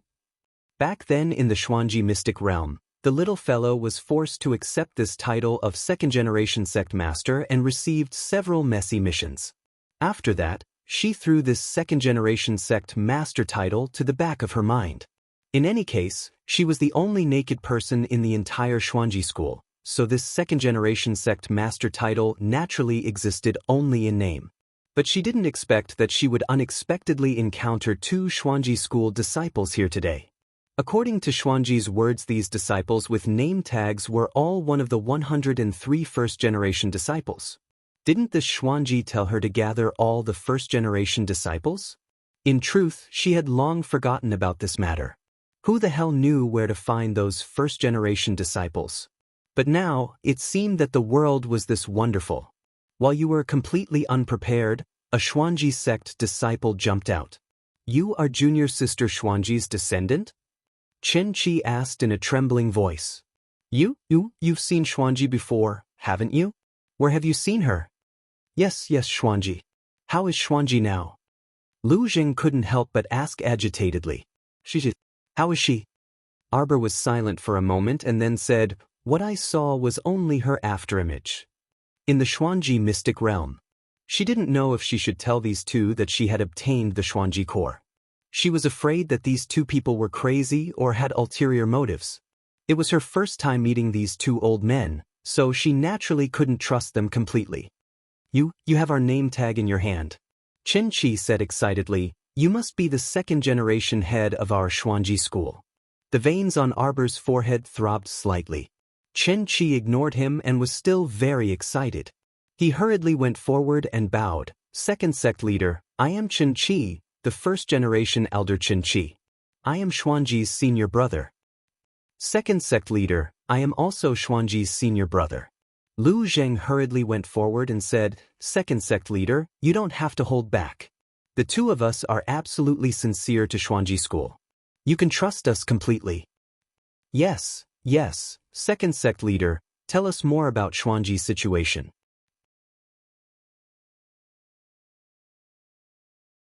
Chapter 28-25. Arbor gazed at these two people. To be more precise, she had not been able to clearly see the faces of these two people until now. There was a thick layer of filth on their heads, faces, and the back of their hands, as if they were fished out from the 18th level of a smelly ditch. They were so smelly that Miss Chiao wanted to roll her eyes. You guys are too smelly, Arbor bluntly said as she glanced at Emolien and Duanyu. You two also made them stink. The two elders and two youths that Miss Chiao called smelly people silently looked at each other. Duanyu pulled up his sleeve and sniffed. Am I really very smelly? It's suffocating. Chiao Mu exclaimed expressionlessly. Clean yourselves first before talking to me. Emolien and Duanyu were slightly better, and they came out after a few minutes. Standing obediently in front of the stoic Miss Chiao, Emolien voluntarily admitted her mistake. I shouldn't have slept until the middle of the night and groped my way out by myself. Duanyu nodded repeatedly. You should have brought Jojo with you when going out on a mission. Miss Chiao harumphed. To think that she had put on a fiery red battle suit so early in the morning, deciding to have a good fight with them. She didn't expect these two to be so sensible. This was like punching soft cotton. These two people didn't want to fight with her, so what could she do by herself? She could only give up. As for those two old smelly people, they truly had decades of grease on their bodies, so they washed for a full 2 hours before coming out to meet people. By the time the two of them came out, Arbor and Qi Xuanxuan's group had already eaten breakfast. The little fatty looked back with a bowl of porridge in his hand and couldn't help but point at the two people strangely. Hey, who are these two people? When he pointed, the others also turned their heads to look at him. They saw two sanctimonious middle-aged men slowly walking over. Although they seemed to be moving very slowly, they arrived in front of them in the blink of an eye. Both of them were dressed in green robes, which made them look like immortals. He must have been a handsome man when he was young. These two reclusive seniors met by chance last night and were picked up by Emolien and Duanyu. Arbor explained aloofly. Picked up? As expected of Prince Mo and Prince Chen, they were able to pick up two seniors just by going out for a walk. Duanyu and Emolien couldn't help but fall silent when they met little fatty's group's adoring gazes. Second sect leader, this breakfast looks pretty good. Second sect leader, add 2 more pairs of chopsticks. Second sect master, after we finish eating, can you tell us more about junior sister Xuanji? Little fatty was dumbfounded. He turned to look at the expressionless Arbor. Why do I feel like these two seniors are calling Jojo sect leader? It's the second sect master. Lu Yu held back her laughter and added. Arbor stared at the two people with a cold expression for a moment before squeezing out, add 2 more sets of chopsticks. A servant immediately walked up and placed 2 clean sets of chopsticks on the table. Second sect leader, it's truly great to be able to see you. Chen Qi ate 2 mouthfuls and couldn't stop wiping his tears with his sleeve. Seeing you is like seeing our junior sister Xuanji. That's right. Taking a closer look, you really do resemble our junior sister Xuanji. Both of you are equally cold and cheerless, with picturesque features. Noble temperament. Chapter 28-26. Qi Xuanxuan's eyebrows twitched. Why did she feel like these two seniors were a bit fawning? The little stoic looked at them expressionlessly. Desolate? How was that senior Xuanji calm? Recalling senior Xuanji's afterimage she saw in the mystic realm, the little stoic couldn't associate her with the word desolate. The little stoic felt that it was more appropriate to call her an amusing idiot or a chatterbox. If even her afterimage could talk so much, it was obvious how chatterbox her original self was at this time. Emolien and Duanyu could tell from their conversation. It turned out that these two people were actually elders of the Xuanji school, and they both wanted to worship Jojo as the schoolmaster. Thankfully, they didn't agree to become that nuisance's disciple. Otherwise, wouldn't they be a generation lower than their Sir Jojo for no reason? Inappropriate, inappropriate, extremely inappropriate. Cough. Speaking of which, when did Jojo take over as the Xuanji School's schoolmaster? Second schoolmaster, Qin Shi said solemnly. On the other side, Lu Jing also nodded and cupped his hands towards the sky. He wiped his tears and said, "The schoolmaster can only be our junior sister Xuanji."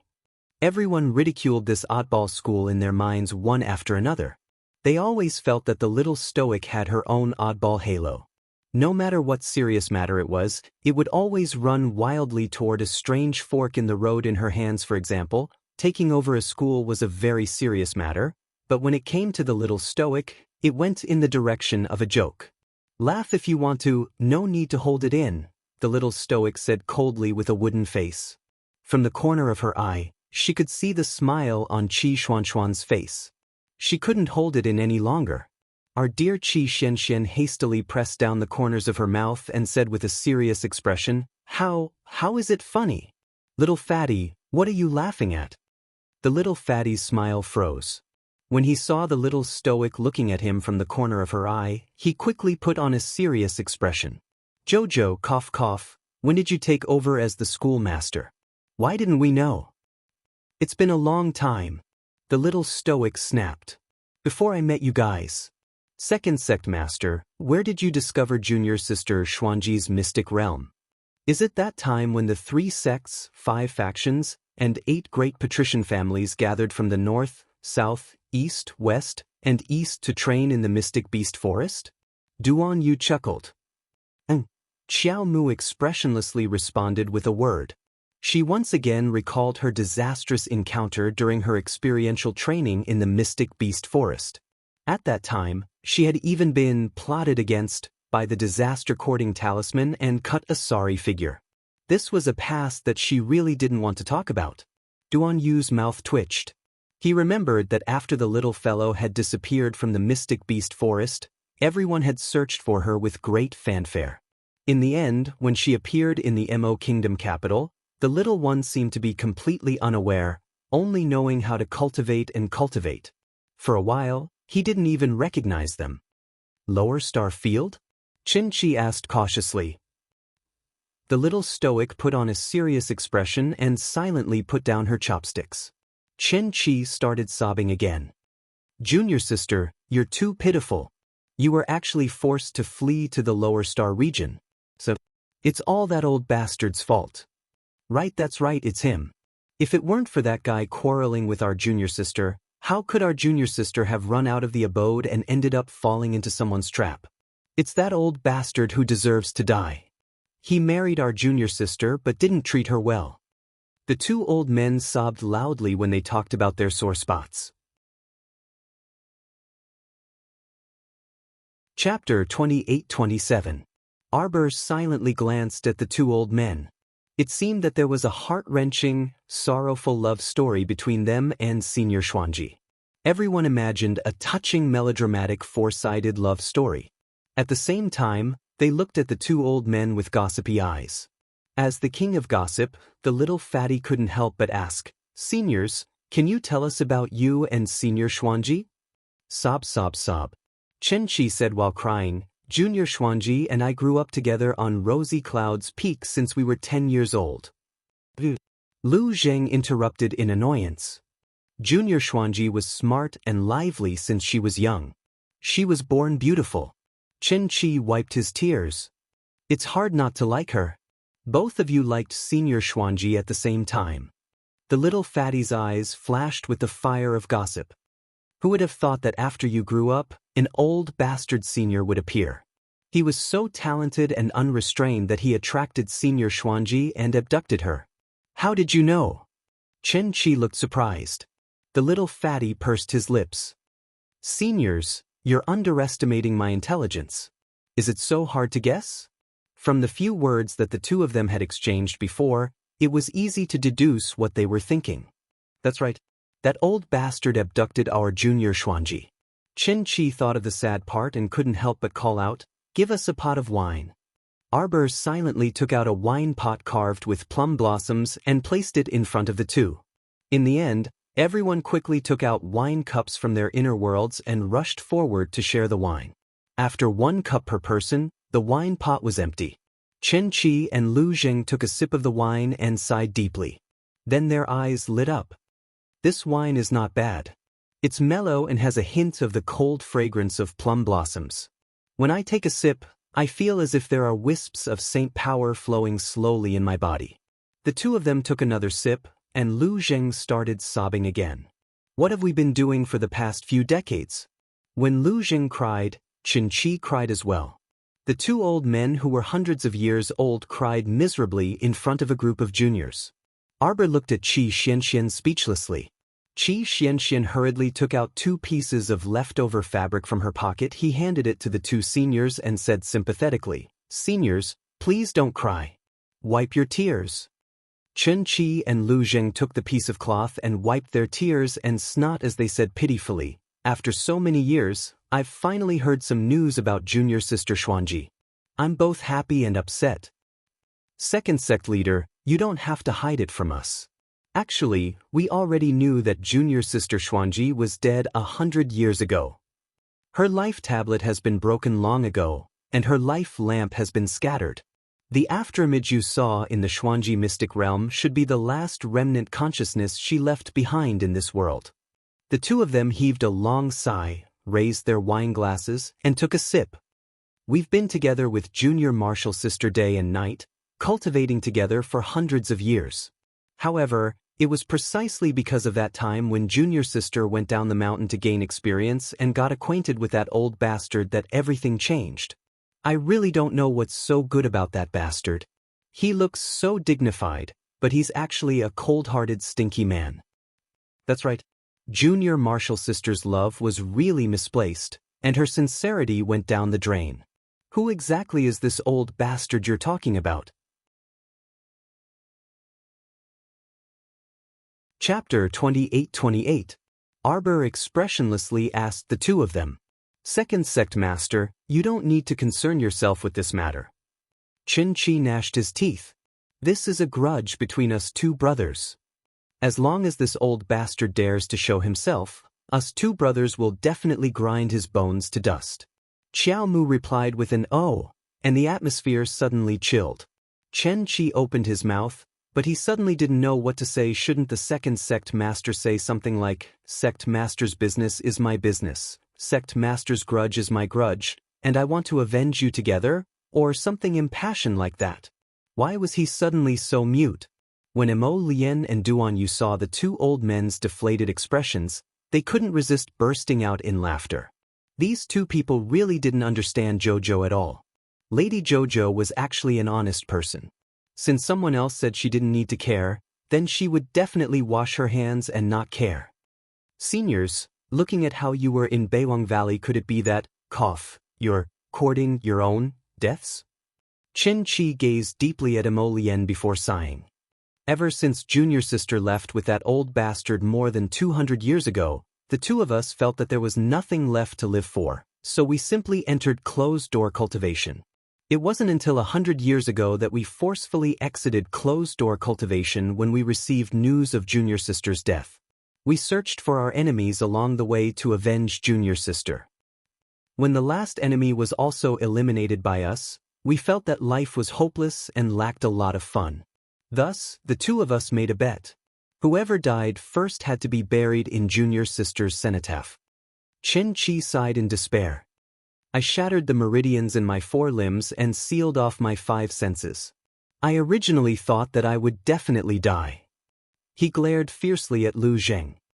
Who knew that this son of a bitch would actually set up a mechanism to extend my life by 30 years? So, senior, you jumped into that bottomless pit yourself. Duan Yu twitched his mouth as he looked at Lu Zheng with certainty. Exactly. Lu Zheng's old face was taut as he said angrily, if it weren't for you being so fussy and meddling in other people's business, I would have starved to death in a year or so. Boring. Arbor finished the appraisal and coldly glanced at the 2 of them. Chen Qi suddenly burst into tears, pounding his chest and stamping his feet. It's boring, it's boring.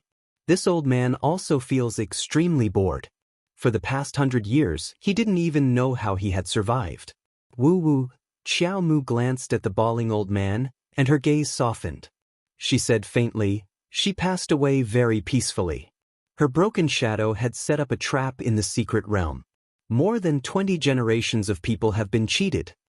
With that, she briefly recounted how Xuanji had set up the mystic realm, tricked batches of people into entering it, and finally handed over the past generations of resources to her, the second sect master.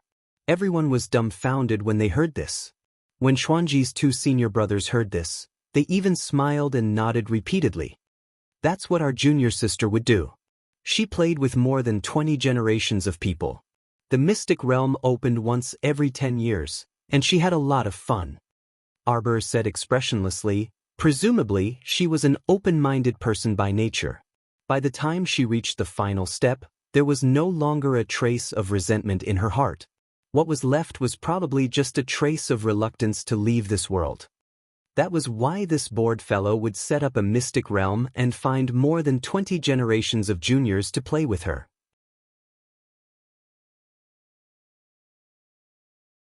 Chapter 28-29.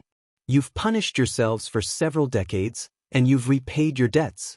From today onwards, behave properly and work yourself to the bone for the Xuanji School's Sir Jojo, Arbor said with a frosty expression. Chen Qi and Lu Zheng were taken aback and stared dumbfoundedly at Arbor. This little girl looked at her ice-cold little stoic face, but her thoughts were more meticulous than anyone else's. He was actually able to capture their true intentions from their words and phrases. Death was a simple matter for powerful beings like them. All they had to do was self-destruct. These two fools actually blamed themselves too much for Xuanji's death, so they hurt themselves out of grief. They were just punishing each other. If Xuanji was alive, with her personality, she would most likely beat them to a pulp. You're first-generation disciples of the Xuanji School, so you should know that the Xuanji School has 103 first-generation disciples, right? The two nodded. Senior Xuanji has entrusted you with an important mission. The little stoic said without blushing or panting, Senior Xuanji's intention is for you to find all the remaining first-generation disciples and bring them back. She took out a large pile of black nameplates from her inner world and handed them to Chen Qi and Lu Zheng. As long as these nameplates are within a radius of 1,000 feet, they can sense the disciples' auras. Keep them well. The little stoic pushed the pile of nameplates in front of Chen Qi and Lu Zheng. Chen Qi hastily asked, "Junior Sister Xuanji wants to summon everyone back?" Arbor replied dryly. On the side, Lu Zheng glanced at the little stoic in confusion. Second-generation schoolmaster, is this a mission the schoolmaster entrusted to you? He hit the nail on the head. The little stoic just wanted to be a hands-off boss right now. Her small face tensed up. This schoolmaster is handing this mission to you right now. Do you have any objections? No objections. Chen Qi and Lu Zheng were a bit speechless. Mo Lien and the others, who were watching the show and enjoying the show, were secretly stifling their laughter.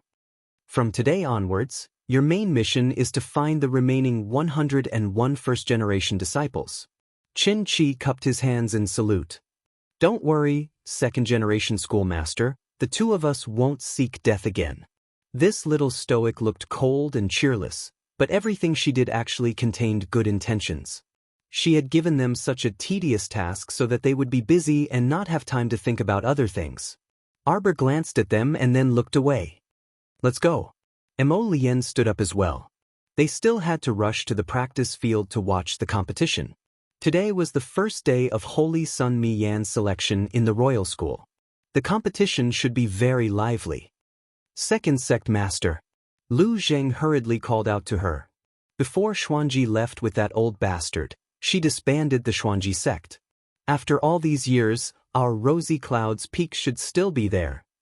Yes, Red Cloud's Peak is full of spiritual power all year round. It's a very suitable place for cultivation. We want to go back and prepare for the re-establishment of our sect. There needs to be a ceremony. Xiao Mu's footsteps abruptly halted, and she turned around to look at them, her eyes flickering. How big? What? How big is Red Cloud's Peak? The Red Cloud Peak stretches far and wide, and beside it is the Carefree Peak. It's quite big. It's also not far from the Great Forest. Yes, yes, one day is enough for a round trip. The little stoic's eyes lit up. Let's go together. Second-generation schoolmaster, you want to go back with us? Okay, that's really great. Xiao Mu nodded her small head repeatedly. She felt that the holy water sect was probably settled. Chapter 2830. The little stoic was a person of action. After agreeing to leave the day after tomorrow with Qin Qi and Lu Zheng, she followed Emolien's group to the training field. Senior Xuanji's cultivation is profound, so she probably wasn't forced to go to the lower star domain by her enemies. Arbor said aloofly. She probably traveled everywhere to relieve her boredom due to her emotional trauma. She finally settled down on Sikong planet, Emolian analyzed. The word love does a lot of harm. Qi Xianxian pretended to be tender and sighed faintly. Beside her, the little fatty involuntarily shuddered. Xianxian, can you not be so sentimental? Given Xianxian's temperament, when she acted in such a manner, it was truly a bit shocking. Humph. Qi Xianxian rolled her eyes at him. Senior Xuanji's two senior brothers aren't normal people. Duan Yu nodded and said, there are 100 first-generation disciples in the Xuanji school, and each one of them probably has profound cultivation. That was to say, as long as Xuanji was willing, she could summon these people to serve her at any time. Why would she be forced to leave the divine province by her enemies? Senior Xuanji actually just went out to relieve her boredom and leave this sad place of the divine province. She probably didn't want to come back.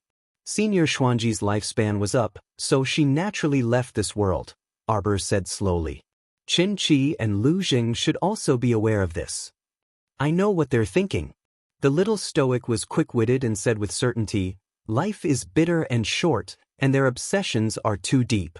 They wasted hundreds of years in closed-door cultivation like ostriches, not daring to hear or see anything in the world. If all this wasted time was used to accompany the dejected Xuanji to travel everywhere to relieve her boredom. The little stoic paused in her steps and looked up at the warm sun. Then they wouldn't be so regretful when they think about it now. That's why they spent 30 extremely miserable years in Beiwang Valley. In reality, they were punishing themselves for wasting time and losing the most memorable period of their lives. Everyone was taken aback, and then they nodded repeatedly in a trance. The little fellow was more thorough than anyone else. Everyone was wholeheartedly convinced by her analysis. These two idiots. Qi Xianxian shook her head. They are punishing themselves in North Gaze Valley. Do you think they can catch up with time? Everyone sighed, only to hear the little girl say expressionlessly, Xuanji has already let go of her last days on Sikong planet. The ones who can't let go are the two fools who are obsessed. Hence, they found something for themselves to do and hunted down Xuanji's former enemies. When they finished off their last enemy in North Far Valley, they were also at a loss. How pitiful and sad. Xiao Mu shook her small head. She had given the two old men an unusual task to do. Presumably, they would not have time to think about it in the future. Not only did he save her, the little sect leader, but he also enriched the lives of the two elders, killing two birds with one stone. Jojo, should we call you second sect leader Qiao in the future? Qi Xianxian suddenly laughed out loud. The veins on the little guy's forehead throbbed violently. Second sect master, this title is really too weird. Then won't Jojo's descendants be called third and fourth sect masters in the future? Everyone held back their laughter and looked at the little fatty. Little fatty, don't run. Arbor jumped up and chased after the little fatty with clenched fists. Jojo, don't worry, we won't waste time. We will definitely advance with you. Chapter 2831.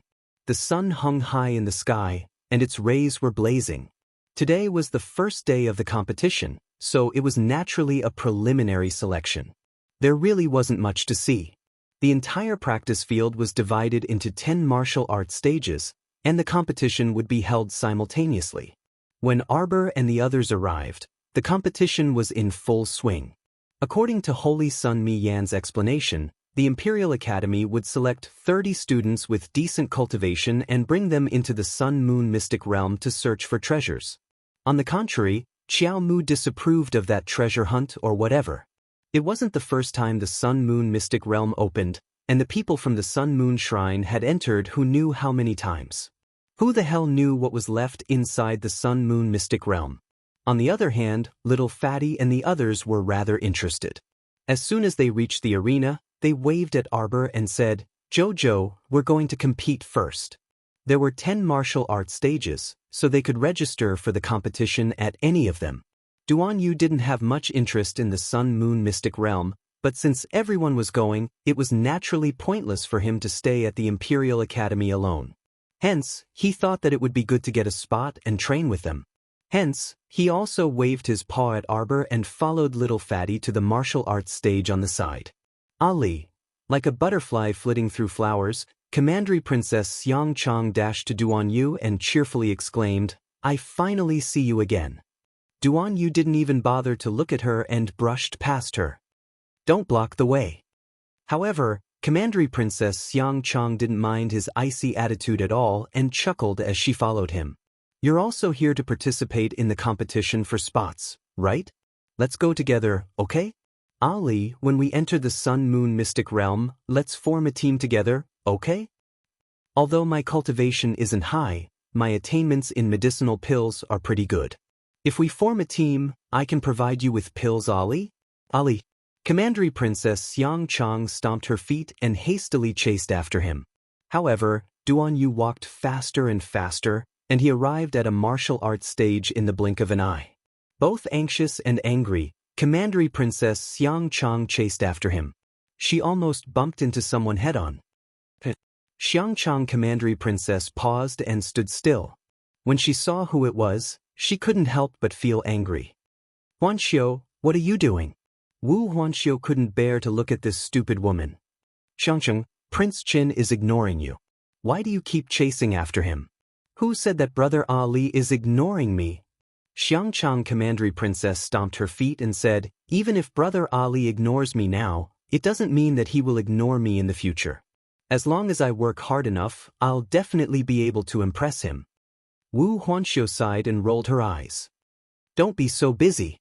Why don't you not go to the Sun-Moon Mystery Realm? That place is quite dangerous." "No way. If Brother Ali wants to go, I must go with him." Xiangchang Commandery Princess hurriedly pushed Wu Huanxiu away. "Don't stop me. I still have to go on stage for the assessment." "You." Wu Huanxiu rolled her eyes and muttered, "You really don't get rewarded for being kind."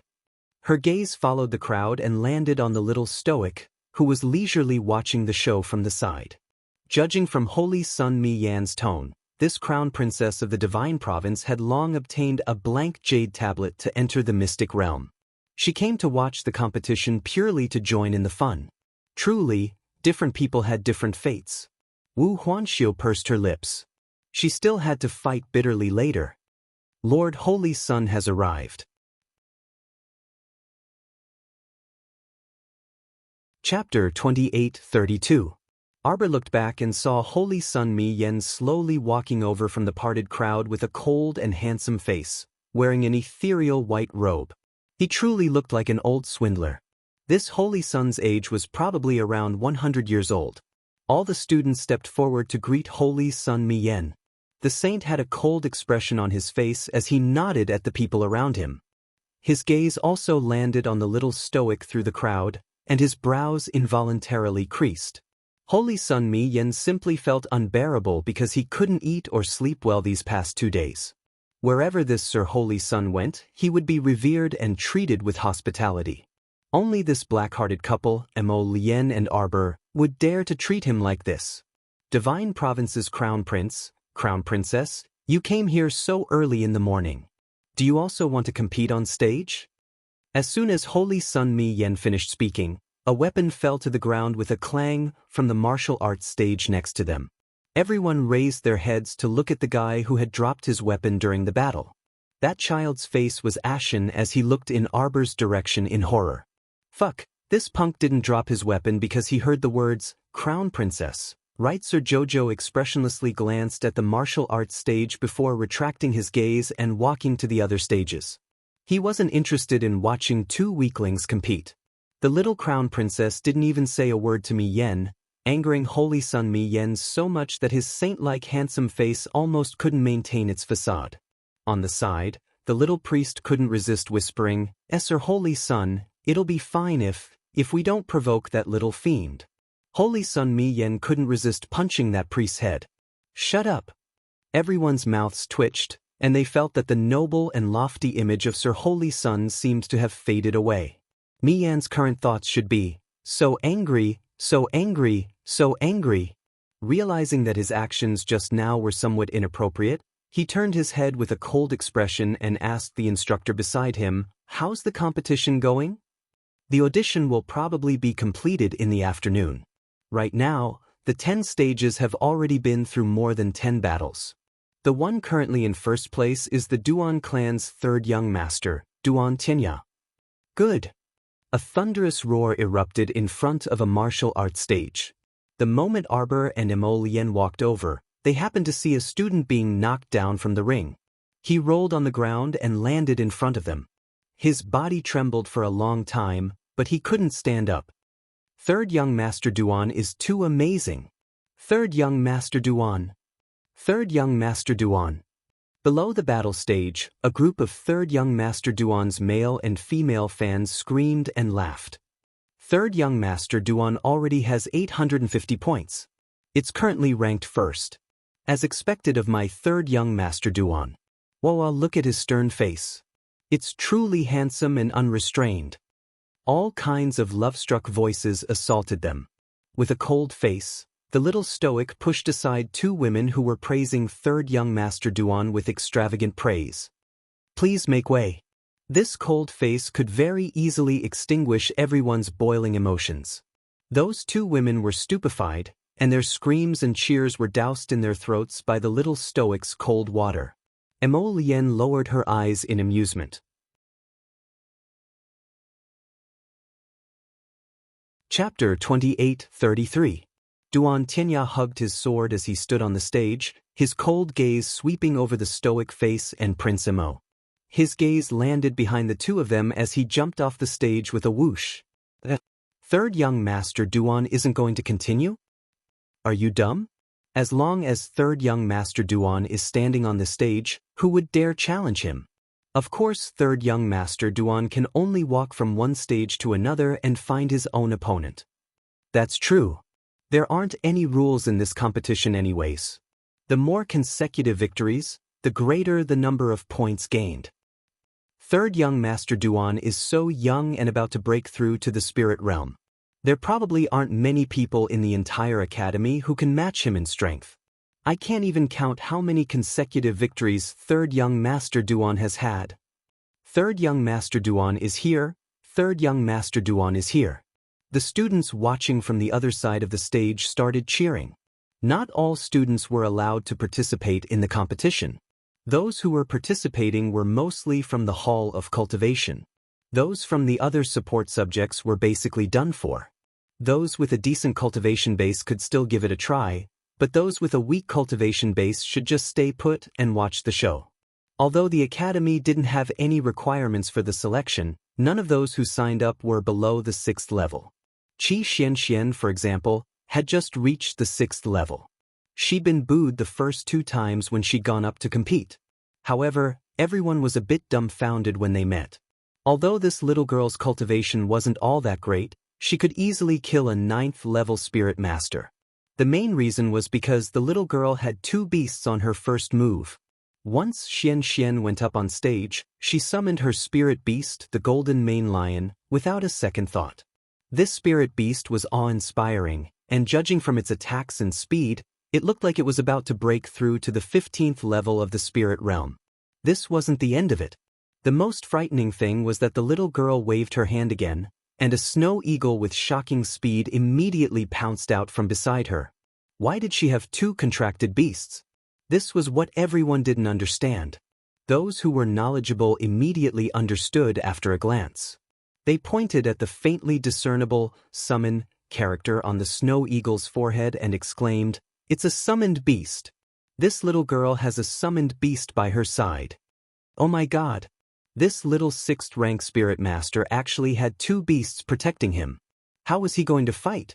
Qi Xianxian was a smart kid and she was also very smart. She jumped down from the ring after 1 round and went to challenge the level 6 and level 7 spirit masters in the other rings. As a result, his points naturally soared, and the momentum of his growth was not weak. Everyone quickly realized that there were quite a few nouveau riche students among this batch of freshmen. There were quite a few people who could summon their beasts in one go.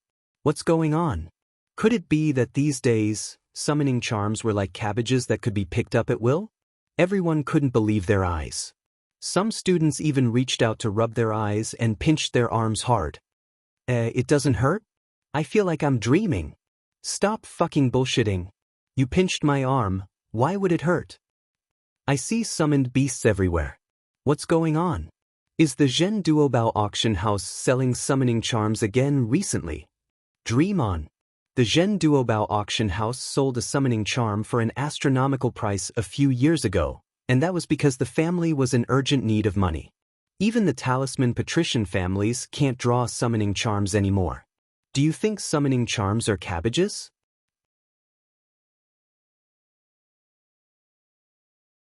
Chapter 2834. Who said that a talisman aristocratic family can't draw summoning talismans? A student shouted defiantly. That's because the Mu family of the Divine Land can't draw summoning talismans. In our Zhangzhou, the 8th young master of the Qi family can draw summoning talismans. Exactly. Everyone was discussing animatedly.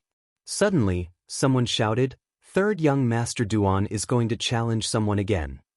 Third young master Duan is awesome. Duan Tianya turned a deaf ear to the shouts and clamor around him. He walked directly to the martial arts arena, and his pitch-black eyes were extremely deep as he looked at a young man on the martial arts arena. The moment Duan Tianya jumped onto the fighting ring, the crowd around him shouted excitedly again. Third young master Duan is going to challenge. The crowd lowered their voices. Obviously, they were not familiar with who the young man on the fighting ring was. However, the young man was wearing a close-fitting school uniform and looked very handsome. His noble and elegant temperament seemed to be faintly superior to third young master Duan's. Who is that? He seems to be this year's freshman. He's not from our divine land. Wow, how dare he challenge Prince Chen of our Zhangzhou? This is Prince Chen, the one from Zhangzhou who has outstanding talent.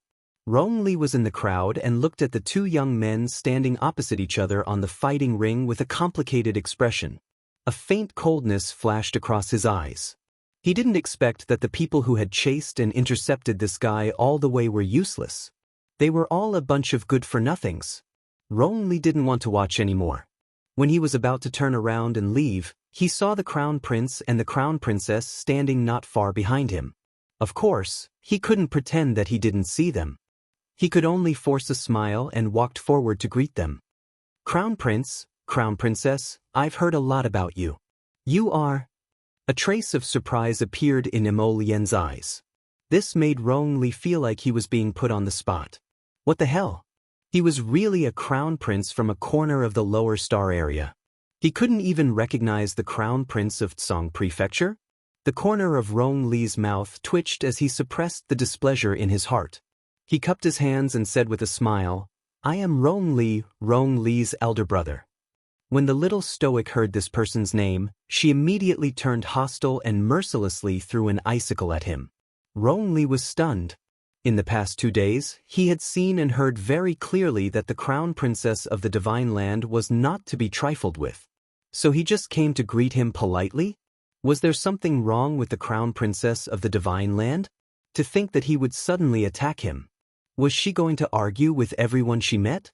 With Rong Li's cultivation, he naturally couldn't deal with the little stoic. Fortunately, he always had an expert by his side. Upon seeing this, a woman with a slender and well-developed figure immediately pounced forward and blocked the little stoic's wave of attacks with a wave of her hand. She said gravely, "The crown princess of the divine province, please stop." Su Yonyang. Block her for me. Rong Li was livid. He turned to glare at Mo Lien and said, Crown Prince of the Divine Province, you better give me an explanation. You're that Song Prefecture's crown prince who sent people to hunt down Duan Yu and insisted on killing him? The little stoic's face was cold. Rong Li's expression changed several times, and he quickly said, I'm afraid you misunderstood something. Rong Li is my younger brother, so I naturally wouldn't do such a deranged thing. I just got home. Wait. Chapter 28:35. Quibble. The little stoic's raised hand was suddenly gently grasped by Mo Lien.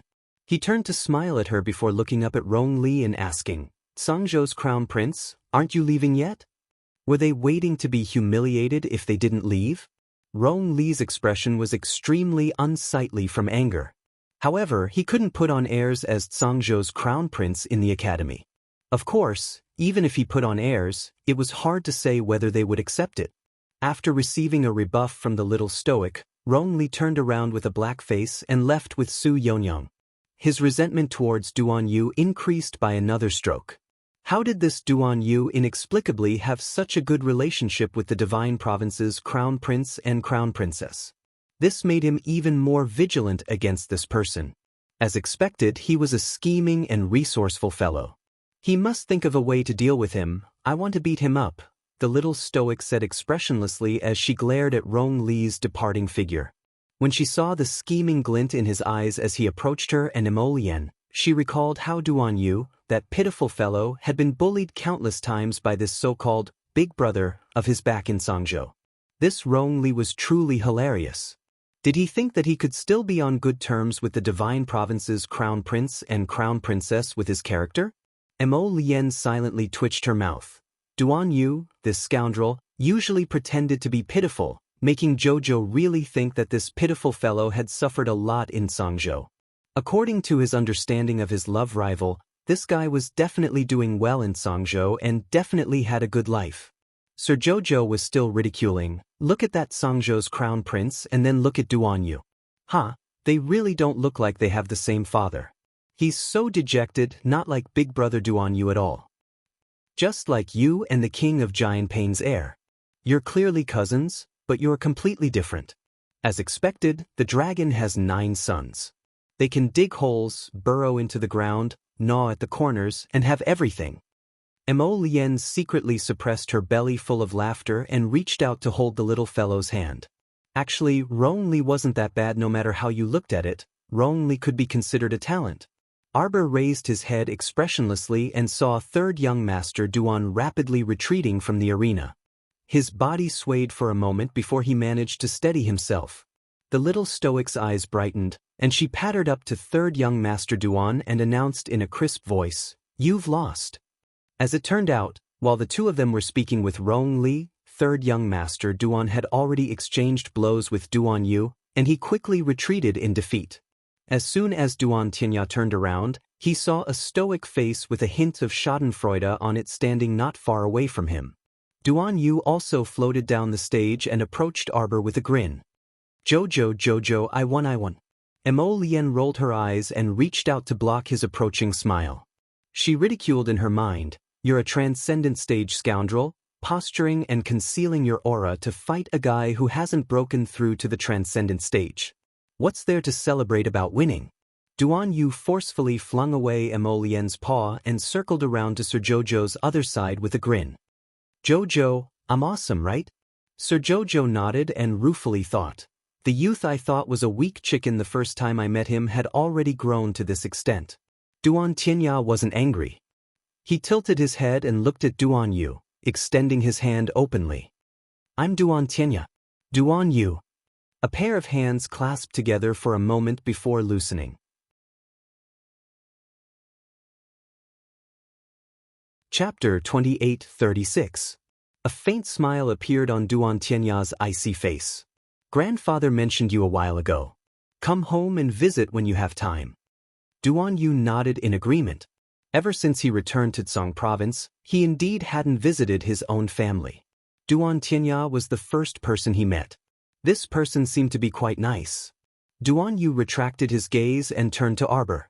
Jojo, Did Roan Lee come to find you guys earlier? Arbor harumphed. I knew he wasn't a good person at first glance. I chased him away. He sent people to kill you, but we don't have any evidence for now. We can't kill him openly, so let's find a chance to tie him up and beat him up to vent our anger. Jojo, great idea. Duan Yu immediately exclaimed with adoration in his eyes. Mo Lien, do you have to be so shameless? Everything Jojo says is a good idea. He simply doesn't have any integrity. That punk has quite a few senior students protecting him. Even if you want to kidnap him, you have to plan thoroughly before kidnapping him. Duan Yu glanced at him speechlessly. What right did this guy have to look at him like he was a shameless person? He wasn't without integrity either. The next second, he was coming up with a plan and even came up with a kidnapping plan. Duan Tianya suddenly felt like he couldn't continue listening. Third Duan, your little fourth Duan's older brother, right? Arbor suddenly asked. Duan Tianya's neck stiffened as he nodded. All right then. Arbor nodded and turned to walk to the other stages. I'm going to see how Xuanxuan's competition is going. What did he mean? Duan Tianya was a bit perplexed. Why did little crown princess leave after throwing down those 3 words? Mo Lien glanced at Duan Tianya in amusement. Indeed, there really weren't many people in this world who could understand the little fellow's jumpy thoughts and speech patterns. Duan Yu chuckled. Jojo has acknowledged you for the first time. She will probably consider you as a friend in the future. Mo Lien snorted and turned to leave. Duan Yu rolled his eyes twice at his departing figure before asking, do you want to continue the competition? Duan Tianya shook his head. My points should be enough. The main reason he came to compete today was to challenge this extremely outstanding genius of the Duan clan's younger generation. Duan Yu came up from the lower star domain, but his aptitude was probably the best among the Duan clan's younger generation. Arbor walked to the front of Qi Xuanxuan's battle stage and saw that the little lass had won another match. She was grinning at him. Huifeng's figure flashed, and he suddenly appeared behind the two. He took a few steps forward and whispered to Arbor, Crown Princess, news came from the imperial capital. Something happened at Kaidai Veranda. Arbor was startled and turned to look at Huifeng's solemn expression. What happened? Last night, some thugs attacked Kaidai Loft and set it on fire. Mo Lien's eyes chilled when she heard this. How did the matter go? Were there any casualties? Arbor asked. 2 customers died that night. However, they weren't burned to death. They were trampled to death when they were pushed out of the door.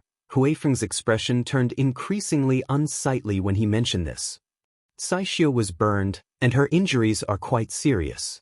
How could that be? Wasn't Saishio in the palace? Why did she run to Kaidai Loft? Half of the gatehouse was burned down, but it was rescued in time, so the damage wasn't too great. Chapter 2837.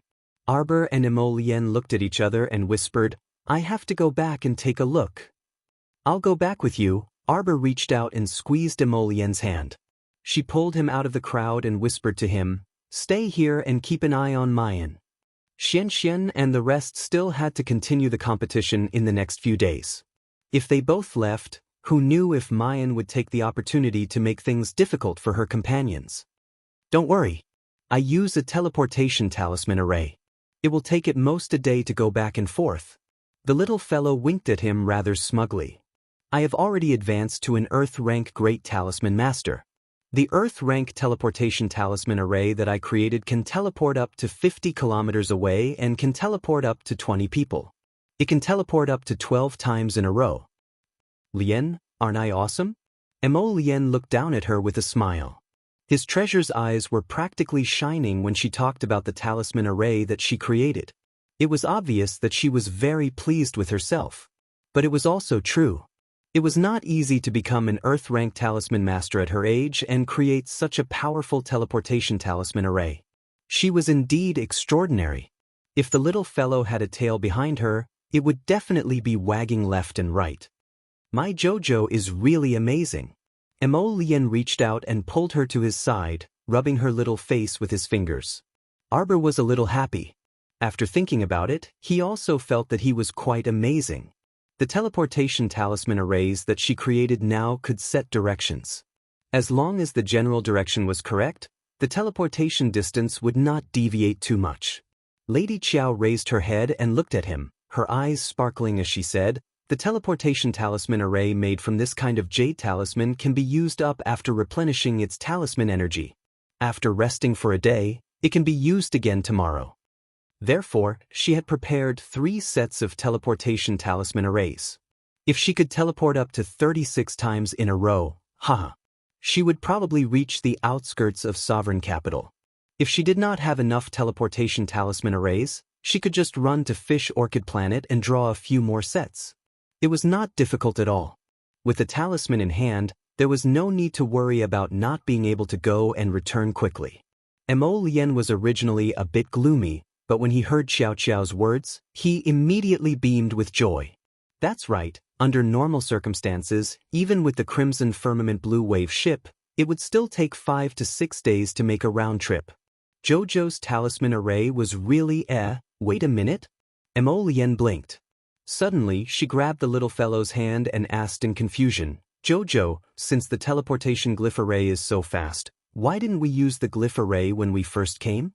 There were only 9 of them in their group, which was more than enough for a few teleportations. At most, he would reach the great forest of the north-facing forest and would not be able to tell the direction. If he traveled a little further, he would be able to save some time and wouldn't have to rush. Jojo-san turned around expressionlessly and faced his husband with the back of his head, showing an attitude that said, "I don't want to talk about it." Mo Lien held back her laughter and lowered her eyes slightly. His Qiao Qiao had most likely forgotten about this. There was no way to continue this topic. Mo Lien coughed softly and stepped forward as if nothing had happened. She reached out to hold the little fellow's hand again. "Jojo, then you should be back around this time tomorrow, right?" Arbor nodded calmly. "If nothing unexpected happens, I should be. Have Hui Feng bring some people back with you."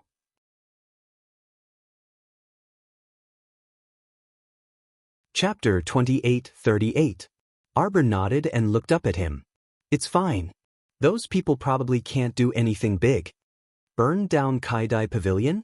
That was perfect. After so many years, the tables, chairs, and cutlery inside Kaidai Pavilion were all worn out. They could take advantage of this opportunity to renovate everything. In any case, the little crown princess had plenty of money, so she didn't lack the loss of time and money to renovate Kaidai Pavilion. Mo Lien gave a and nodded with a grin. "You have to come back early. At the latest, you must come back at noon the day after tomorrow, understand?" "HM?" The little fellow looked over curiously and stared at his beautiful phoenix eyes that were curved into crescents. She scrutinized him.